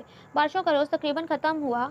मौसम के संभलते ईवान घर से रवाना हो गया। ईवान के यूं नाराज घर से जाने पर अम्मा पहले चंद दिन तो काफ़ी परेशान रहीं, फिर खुद को तसल्ली दी कि जैसे भी सही मिसबा इनकी बहू बन गई। ईवान का क्या है, खुद ही आहिस्ता आहिस्ता अकल आ जाएगी। जबकि मिसबा इस बात से बिल्कुल लापरवाह थी। पहली फुर्सत में इसने घर के हालात और माहौल पर ध्यान दिया। इसकी बड़ी तीन नंदें शादीशुदा थीं और अपने अपने घरों में सब्र और शुक्र की ज़िंदगी गुजार रही थीं। शहला, बेला और राहिला बाकी थी, जिनसे इसकी अच्छी दोस्ती थी। शहला और बेला ने मिडल के बाद पढ़ाई छोड़ दी थी। रहीला मैट्रिक के एग्ज़ाम की तैयारी कर रही थी। खाला और इनकी बेटियां भी माँ की तरह सिलाई कढ़ाई में माहिर थीं। ईवान ने अब घर में पैसे देने शुरू किए, जो इतने तो ज़रूर होते कि घर का खर्च खुश इसलूबी चल सकता, मगर खाला को शायद मेहनत करने की आदत थी। वो भी मोहल्ले भर के कपड़े सिलाई करती। घर की हालत काफ़ी खदसा थी, मगर खाने पीने के मामले में वो काफ़ी फ़राक दिल थे। लिहाजा सबकी सेहत काबिल रक्स थी। मिसबा ये देख के कर दुख में मुब्तला होती कि खाला और इनकी बेटियाँ किस कदर मेहनती हैं, हलाल का कमाती हैं और हलाल से ही ईवान की परवरिश की। और अब अगर घर में खुशहाली आ रही है तो हराम की कमाई की बदौलत। जबकि खाला बेचारी इस बात से कतई बेखबर। अगर इन्हें पता चल जाए कि इनके घर में जिसकी एक एक ईंट में खून पसीने का पैसा लगा है, हराम की कमाई आने लगी है, तो इनका तर्ज अमल क्या होगा? क्या वो इस पैसे को ठुकरा देंगी या कबूल कर लेंगी? खाला के मना करने के बावजूद इसने सिलाई कढ़ाई का काम करने के अलावा मोहल्ले के बच्चों को ट्यूशन पढ़ाना शुरू किया। साथ में बीए की किताबें मंगवाई और प्राइवेट एग्जाम देने की नीयत से पढ़ाई शुरू की। वो खुद को मुमकिन हद तक मसरूफ़ कर चुकी थी। इस दिन खाला और बेला कपड़े वगैरह खरीदने शहर गई थी। शहला और रहीला साथ वाली गली में आपा खालदा के घर मुनक्कदा मिलाद में गई। वो घर में अकेली थी। सफाई करने के बाद इसने कल के धुले हुए सब के कपड़े इस्त्री करके अलमारी में रखे, फिर खुद नहाई। बाल सुखाने के बाद इसने बालों की ढीली सी चोटी बनाई, फिर सलीके से चादर सर पर ओढ़ी। शहला इसे कह गई थी कि फारिग होकर वो भी मिलाद में आ जाए। इसने बैरूनी दरवाजे का पट खोल कर बाहर कदम रखा, फिर इसी वक्त वापस अंदर रखा ही था, फिर इसी वक्त वापस अंदर ले आई। ईवान दरमियाने साइज का बैग कंधे पर लटकाए, चेहरे पर नाकाबिले بیان تاثرات تھے۔ وہ چپ چاپ دروازے سے اندر آیا۔ السلام علیکم، مصباح نے پیچھے آتے ہوئے آواز بلند کہا، مگر جواب نہ دارت۔ جناب، عرض ہے جب 1.5 ماہ بعد بندہ گھر لوٹے تو اسے گھر والوں سے سلام دعا کرنی چاہیے، اگر خود نہیں کر سکتے تو کرنے والے کو جواب دینا چاہیے۔ اچھا بی جمالو استانی صاحبہ، تمہیں نصیحتیں کرنے کے علاوہ کوئی کام نہیں؟ بیگ اندر کمرے میں پھینک کر خود چارپائی پر گرنے کے انداز میں بیٹھتے ہوئے اس نے پھاڑ کھانے والے انداز میں کہا۔ مصباح ششدر رہ گئی اور بکور اسے دیکھنے لگی۔ بلیک جینس پر اس کی بلیک شرٹ پہنی تھی، شیو کافی بڑی تھی، بال الجھے بکھرے تھے، گلے میں سلور کلر کی چین لٹک رہی تھی، آنکھیں کافی حد تک سرخ تھیں۔ خیریت ہے؟ تم سے مطلب خیریت ہو یا نہ ہو، جاؤ ایک کپ چائے لا دو، وہ سابقہ انداز میں بولا۔ مصباح اندر کھولتی ہوئی کچن کی طرف بڑھ گئی۔ کھانا کھاؤ گے؟ چائے کا کپ اس کے ہاتھ میں پکڑاتے پوچھا۔ نہیں، میرا کوئی سا بھی سوٹ نکال دو، میں تھوڑی دیر بعد نہا لوں گا، اب کہ وہ کچھ تمیز سے بولا۔ مصباح اسی کمرے میں پڑی الماری کی طرف بڑھی۔ اس کی چادر سر سے پھسل کر کندھوں پر لٹک رہی تھی، سیاہ گنہری موٹی سی چوٹی اس کی پشت پر لٹک رہی تھی جو کمر سے کافی حد تک نیچے تھی۔ ایوان نے پہلی مرتبہ اسے ننگے سر دیکھا۔ کتنی دیر بے دھیانی میں وہ اس کی پشت کو تکتا رہا۔ گلابی رنگ کا سلک کا سوٹ اس کے نازک سراپے پر سج رہا تھا۔ الماری میں سے موتیا رنگ کا سوٹ نکال کر اس نے کرسی پر رکھا اور کمرے سے جانے لگی۔ ایوان کے پاس سے گزری، اس نے بے ساختہ اس کی چوٹی ہاتھوں میں پکڑی۔ چائے کا کپ اس نے ساتھ رکھی تپائی پر رکھا۔ مصباح نے کھچاؤ محسوس کیا تو رک کر حیرت سے اس کی طرف دیکھا۔ اگلے لمحے وہ ایوان کی باہوں میں تھی۔ وہ اس حملے کے لیے تیار نہ تھی۔ نہ جانے ایوان نے کتنے دنوں کے کپڑے پہنے تھے۔ اس کے سینے سے لگتے ہی اسے بدبو کا زبردست بھدکا آیا، مگر کوشش کے باوجود وہ اپنا آپ چھڑوا نہ پائی۔ میں پوچھتی ہوں تمہارے پاس اتنا پیسہ آ کہاں سے گیا جو تمہارا دبئی کا ویزا لگ گیا؟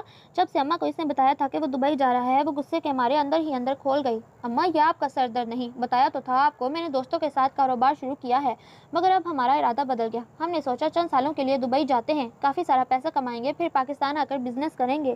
پراٹھے اور آملیٹ کے ساتھ مکمل انصاف کرتے اس نے ماں کو تسلی کرائی۔ یہ کون سا کاروبار ہے، مجھے کچھ تو بتاؤ، اماں نے تجسس آمیز انداز میں پوچھا۔ اماں، یہ تیری سمجھ میں نہیں آئے گا، تو بے فکر رہ، ایوان نے جھنجھلا کر کہا۔ خالہ، میں بتاتی ہوں یہ کیا کرتا پھرتا ہے۔ مصباح جو اس کی کل کی زور زبردستی پر تپی تھی، بھڑاس نکالنے کا اچھا موقع تھا۔ ایوان نے آنکھیں نکال کر تنبیہی انداز میں اس کی طرف دیکھا۔ خالہ، یہ امیر گھرانوں کی لڑکیوں کو اغوا کرتا ہے، پھر تاوان لے کر چھوڑتا ہے۔ اس کے منہ سے نکلنے والے الفاظ تھے کہ ٹینکر کے منہ سے نکلنے والا بارود۔ ایوان کو قطعی امید نہ تھی کہ وہ واقعی بتا دے گی۔ نوالا منہ میں لے جاتا ہاتھ وہاں کا تہاں رہ گیا۔ لڑکیاں حق دھک بھائی کا منہ دیکھ رہی تھیں۔ خالہ کو جیسے سکتہ ہو گیا۔ خالہ، مصباح بری طرح پریشان ہوتی جگ میں سے پانی انڈیلتی خالہ کی جانب بڑھی۔ خالہ، خالہ، پیے آپ ٹھیک تو ہیں؟ خالہ کا کندھا ہلاتے پریشانی سے کہا۔ مصباح، تو نے کیا کہا اس کے بارے میں؟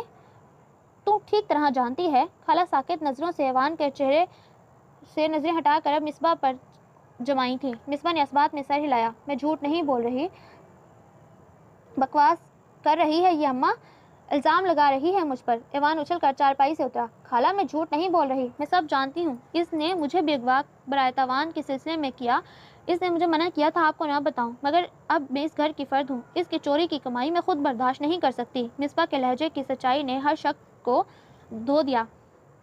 خالہ تمہارے دکھ کے سینہ پیٹنے لگی۔ ہائے، میں مر کیوں نہ گئی۔ یہ خبر سننے سے پہلے ساری زندگی ایک لقمہ حرام کا نہ کھایا نہ کھلایا، غریبی کاٹی، فاقے کاٹے، مگر کبھی ناجائز دانہ گھر نہ آیا۔ ہائے، کتنی امیدیں تھیں اس ایک پتر سے، اے لوگوں کی عزتوں سے کھیلتا ہے، اپنی بہنوں کو بھول گیا، ڈوب کے مر کیوں نہ گیا۔ اتنے صبر اور مفلسی کے دن کاٹے، اپنے منہ کا تیرے منہ میں ڈالا، پڑھایا لکھایا، یہ دن دکھانا تھا تو نے ہمیں۔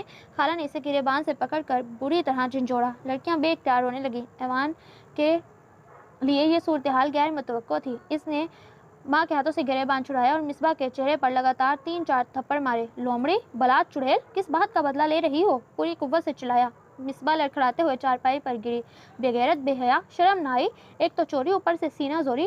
وہ ساتھ ساتھ بولتی جا رہی تھی۔ تھوڑی ہی دیر میں ارد گرد کے گھروں کے لوگ جھانکنے لگے۔ مصباح نے بات پھیلنے کے ڈر سے خالہ کو خاموش کروایا۔ آخر تم نے کیا سوچ کر ماں کو یہ سب بتایا؟ شام وہ آٹا گوندھ رہی تھی جب ایوان سرخ انگارہ آنکھیں لیے آیا۔ اس لیے بتایا کہ شاید اماں تمہیں روک سکیں، ان کے واسطے دعائیاں تمہارے پاؤں کو برائی کی طرف جانے سے روک سکیں۔ اچھا، تو روک کے دکھاؤ تم اور اماں۔ بات ہضم نہیں ہوئی تم سے؟ میں دبئی جا رہا تھا، کسی کو کچھ پتہ نہ چلتا، مگر تم نے، بیوی ہوں تمہاری، جس طرح کل تم نے مجھ پر حق جمایا، اسی طرح میرا بھی تم پر حق ہے۔ تم دبئی کیوں جا رہے ہو؟ اوٹ پٹانگ کاروبار کرتے پھرو اور کوئی تمہیں پوچھے بھی نہ۔ وہ تلخ ہوئی۔ बीवी, यहाँ पुलिस को मुखबरी मिल गई है और हमारी वो बू सूंघती फिर रही है। हमने सोचा पैसा लगाकर दुबई चलते हैं, वहाँ कोई कारोबार करेंगे, फिर पाकिस्तान आएंगे तो कोई शरीफाना सा काम तब तक सेट हो चुका होगा, घर वालों की तरफ से एक इत्मीनान होगा। तो तुमने गारत कर दिया बीवी साहिबा, मगर ये कभी ना सोचना मैं तुम्हें बीवी का दर्जा दूंगा। नाजिया सिद्दीकी बनेगी मेरी बीवी। वो दिन दूर नहीं जब तुम इसे मेरी वाइफ के रूप में देखोगी। नाजिया का ख्याल दिल से निकाल दो, ख्वार कर देगी इसकी मोहब्बत तुम्हें। वो खुद तो अपनी ज़िंदगी में मगन हो गई, तुम्हारी ज़िंदगी बर्बाद हो गई। जलसी हो रही है ना तुम्हें? जलती रहो, मैं दुबई जाऊंगा और नाजिया को भी हासिल करूंगा। यही मेरी ज़िंदगी का मकसद है। देखूंगी जब लाओगे नाजिया को। वो तंजिया अंदाज में कह कर वहाँ से चली गई और फिर बाकी सब की तवक्कुआत पर पानी फेरते वो चला गया। खाला कई दिन तक रोती रही, हत्ता के बीमार पड़ गई, मगर बिल आखिर इन्हें संभलना था। बेटे की जुदाई दुख में वो बेटी और बहू को नज़रअंदाज नहीं कर सकती थी। मिसबा की ज़िंदगी में अब जदोजहद मुसलसल का सिलसिला शुरू हो गया था। ये घर और इसके घर मकीनों के लिए खुशियाँ और सहूलतें हासिल करना इसका मकसद था और इस बेखबर बेपरवाह की मोहब्बत हासिल करना इसकी जुस्तजू। पहली फुर्सत में वो खाला के साथ खाला सुरैया को मिलने गई, जो इसके गायब होने का सुनकर काफ़ी गमज़दा थी। इनसे मिलकर वो खुश हुई और इसकी दायमी खुशियों की दुआ मांगी। एक प्राइवेट स्कूल में टीचिंग करने के अलावा इसने गांव भर के बच्चों को घर में ट्यूशन पढ़ाना शुरू की। चंद ही महीनों बाद वो एक ट्यूशन सेंटर कायम कर चुकी थी। बीएड करने के बाद इसे गवर्नमेंट स्कूल में जॉब मिल गई। साथ ही इसने एमए एजुकेशन की तैयारी जारी रखी। रेहान जो 1 साल का हो रहा था, इसे भी वो तवज्जो देने की भरपूर कोशिश करती। शहला और बेला की शादी हो गई। छोटी राहिला थी जिसका रुझान पढ़ाई की तरफ था। मिसबा की तरह मैट्रिक के बाद वो भी प्राइवेट पढ़ाई जारी रखे हुए थी। मिसबा की बेहद मसरूफियत की वजह से वो इसकी ट्यूशन अकेडमी को चलाने में पूरी मदद करती। एमए एजुकेशन फर्स्ट डिवीजन में करने के बाद एमएड में दाखिला ले लिया। हाई क्लासेस के लड़के और लड़कियां भी इसके पास आने लगे। लिहाजा घर के पिछले हिस्से की इसने तामीर शुरू करा दी ताकि वहाँ एक साफ़ सुथरी ट्यूशन अकेडमी कायम हो जाए। एमएड इसने इम्तियाजी हैसियत के साथ पास किया। गाँव के साथ मुल्हका शहर में मौजूद गवर्नमेंट गर्ल्स कॉलेज के लिए लेक्चरर के लिए वैकेंसियाँ आई तो इसने अप्लाई कर दिया। खुशकिस्मती से इसे सिलेक्ट कर लिया गया। ज़िंदगी में ना तो अब इतनी फुर्सत थी और ना तशनगी कि वो बीते वक्त के खसारों का हिसाब लगाती। इसका एक एक लम्हा बहुत मसरूफ़ और मुफीद गुजर रहा था। तीनों नंदे ब्याह कर अपने अपने घर को रुखसत हो गई थी। घर में वो खाला और रेहान थे। अब इसने एक और मसरूफियत ढूंढ ली और वो थी घर की तामीर। इस खुशगवार ज़िंदगी गुजारते एक आस थी, उम्मीद थी, जो हमा वक्त इसके शऊर लाशऊर में रहती। ऐवान जिसके लौट आने की उम्मीद। अब समझ नहीं आ रही थी कि वो इस लड़के को क्या जवाब दे। वो कब जानता था कि दुनिया में इसका कोई बेटा भी है। इसने तो कभी ना सोचा था कि इसकी कोई औलाद भी हो सकती है। इस बच्चे की आंखों में कैसी चमक उभरी थी, चेहरे पर जोशो खरोश था। वाज़ेह हो रहा था कि वो बाप के सीने से लगने के लिए बेताब है, मगर बाप के चेहरे पर उभरते शशोपेश के आसार ने बच्चे के कदम रोक दिए। बच्चे की ज़हीन निगाहों ने जाँच लिया कि इसका बाप इसके वजूद से रोशनास होने के मराहिल से गुजर रहा है। आइए पापा, अंदर आइए ना। बच्चे के लहजे की कशिश ने इसे खुद ब खुद खींचा। मामा, मामा, दादो, अम्मा देखें कौन आया है। बच्चा दीवानावार बोलता अंदर की तरफ भागा, जबकि वो एक बार फिर जामिद साकित रह गया। सफ़ेद मार्बल की रविश जिस पर वो खड़ा था, रविश के दोनों तरफ रंग बिरंगे फूल खिले थे। दाएं तरफ छोटा सा लॉन जिसमें नर्म और सब्ज़ घास उगी थी। लॉन में कहीं गुलाब और कहीं अनार के पौधे अपनी बहार दिखा रहे थे। बाएं तरफ दरमियाने दर्जे का पोर्च जिसमें प्लास्टिक की टेबल और कुर्सियों के अलावा एक खूबसूरत सी ब्लैक कलर की साइकिल पड़ी थी। पोर्च के साथ गेट के बिल्कुल सामने सीढ़ियाँ थीं जो बरामदे में दाखिल होने के लिए थी और आगे अंदरूनी हिस्सा। बरामदे में लगा दरवाज़ा किसी ने बेख्तियार खोला। इसने चौंक कर देखा। सामने हैरान और बेयकीन नज़रों से देखती मिसबा खड़ी थी। 10 साल बाद वो इसे देख रहा था। वो बिल्कुल वैसी ही थी, बल्कि बावकार और पहले से ज़्यादा निखरी ही लग रही थी। इस वक्त मिसबा के पीछे अम्मा आई। वो शायद अभी नमाज से फारिग हुई थी। तस्बीह हाथ में लिए वो दौड़ती आई। इनका चेहरा खुशी से चमक रहा था। बेकरार होकर इसकी जानिब बढ़ी। तब ऐवान के कदमों में हरकत हुई। मेरा सोना, मेरा हीरा पुत्र, कितने साल तड़पाया तूने, कभी इस दुखी माँ की याद न सताई तुझे। इसका माथा चूमते वो रोने लगी। अम्मा, मेरी प्यारी अम्मा, मुझे माफ़ कर दें, मैं बहक गया था, भटक गया था। ऐवान के लहजे में शिकस्तगी थी। वो बिखरा बिखरा लग रहा था। वो सारा तंतना, गुरूर, एतमाद जो जाते समय इसकी ज़ात में था, अब मफकूद था। वो रो रहा था। इसके चेहरे और आंखों में पछतावा था। दादो अम्मा, आपने मेरे पापा को रुलाया। दादो अम्मा के कंधे पर हाथ रखे खड़े रेहान ने अफसरदा लहजे में कहा। ऐवान ने चौंक कर देखा। अम्मा, ये? हाँ मेरे बेटे, ये तेरा बेटा है, तेरा खून, मेरा पोता। इसे देख देख कर तो जीती रही हूँ। बिल्कुल तेरे जैसी आदतें हैं इसकी। बेटा, जब तू यहाँ से गया था, मिसबा तेरे जाने के बाद उम्मीद से हो गई। अम्मा ने जैसे इसे शशोपेश से निकाला। बेटा, मेरा बेटा। ऐवान के लहजे में सरशारी थी। इसने बेख्तियार रेहान की तरफ बाहें फैलाईं। वो बेतबाना बाप की बाहों में समा गया। अगले दिन अम्मा ने इसके आने की खुशी में सारी बेटियों की दावत ایسے کی جیسے عید ہو گئی ہو۔ ناجیہ مجھے آپ کے ساتھ نظر نہیں آئی؟ نائٹ ڈریس پہننے کے بعد وہ بیڈ پر دراز ہوا ہی تھا جب مصباح نے بالوں میں سے پن نکالتے ہوئے سرسری انداز میں پوچھا، کیا تم اس قصے کو بھول نہیں سکتی؟ ایوان نے اس کی پشت کو گھورتے مدھم لہجے میں کہا۔ وہ ڈریسنگ ٹیبل کے سامنے کھڑی بالوں کو کھول رہی تھی۔ بھول سکتی ہوں اگر آپ بھی بھول جائیں۔ سمجھو میں بھول گیا، یہ قصہ ماضی کی راکھ بن گیا، ایوان نے سگریٹ سلکاتے جواب دیا۔ تو پھر آپ یہ سگریٹ پینا ترک کر دیں، کیونکہ سگریٹ پینا آپ نے تب ہی شروع کیا تھا جب ناجیہ کا روگ آپ کو لگا تھا۔ بیڈ کی طرف آتے ہوئے مصباح نے کہا۔ ایوان نے بے ساختہ سگریٹ ایش ٹرے میں پھینک دیا۔ ویسے بائی دا وے، آپ اتنا عرصہ کرتے کیا رہے؟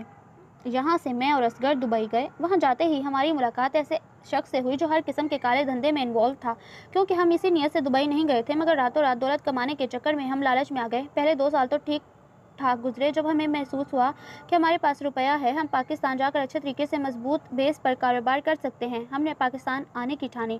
اس وقت ان لوگوں نے ہماری نگرانی شروع کر دی۔ ہم نے انہیں لاکھ یقین دہانی کروائی کہ ہم انہیں بھول جائیں گے، مگر وہ شاید عدم اعتماد کا شکار تھے۔ جب ہم نے بھاگنے کی کوشش کی تو انہوں نے ہمیں پکڑ کر قید کر دیا۔ 3 سال قید کی ذلت اٹھائی۔ رہائی کے بعد اصغر نے دن رات کی محنت کر کے کچھ روپے جمع کیے اور پاکستان آ گیا، جبکہ میں پچھتاووں میں گھر چکا تھا، اپنے آپ سے نادم تھا۔ ناجیہ کیش کا بھوت اتر چکا تھا، مگر ماں سے کی گئی گستاخی واپس آنے کے خیال سے ٹکرائی۔ میں شرمسار تھا، قید میں رہنے کی وجہ سے بیمار ہو گیا، تقریباً 1 سال بیمار رہا۔ تندرست ہونے کے بعد میں نے پہلے ایک ہوٹل میں کام کیا، پھر کمپنی میں جاب۔ آخر 4 سال میں نے خود احتسابی اور شرمساری میں گزارے۔ اسی دوران ایک دن مجھے ناجیہ ملی۔ پہلی نظر میں اسے پہچان نہ سکا، جبکہ وہ مجھے پہچان چکی تھی۔ وہ بہت خوش دلی سے ملی۔ وہ پہلے سے کہیں زیادہ موٹی ہو گئی تھی۔ اس کی چھوٹی چھوٹی آنکھیں مزید اندر کو دھنسی تھی۔ اس کی ہنسی میں وہ کوئل کی چہکار جیسی نغماہٹ نہ تھی، بلکہ بے ہنگم کہکے سن کر میرا دل اوب گیا۔ اس کو پہلے شوہر سے ڈیورس ہو چکی تھی، اب وہ ایک رئیس کی تیسری بیوی تھی جو اس سے تقریباً 20 سال بڑا تھا۔ اس سے مل کر مجھے پھر پشیمانی نے گھیرا۔ یہ وہ لڑکی تھی جس کی خاطر میں راستہ بھٹک گیا، جس نے مجھے چیلنج کیا، مجھے آزمایا، میرے ساتھ کھیلی، میرے جذبوں کا مذاق اڑایا اور خوش عیش کی زندگی بسر کی۔ بس اسی دن میں نے واپس آنے کا تہیہ کیا۔ 1 سال مزید تھا میرا کانٹریکٹ پورا ہونے میں۔ کانٹریکٹ پورا ہوتے ہی میں نے اپنی جمع پونجی اکٹھی کی جو 5 لاکھ تھی اور پاکستان آ گیا۔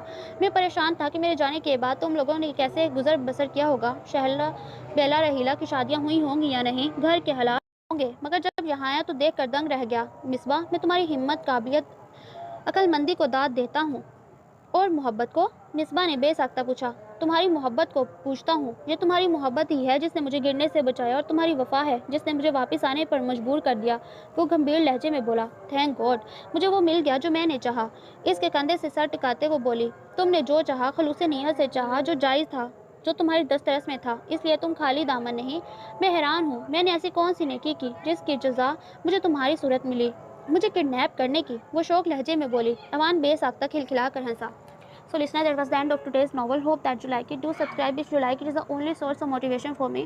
بہت جلد ملتی ہوں ایک نئے ناول کے ساتھ، تب تک اپنا بہت زیادہ خیال رکھیں، مجھے دعاؤں میں شامل رکھیں۔ اللہ حافظ۔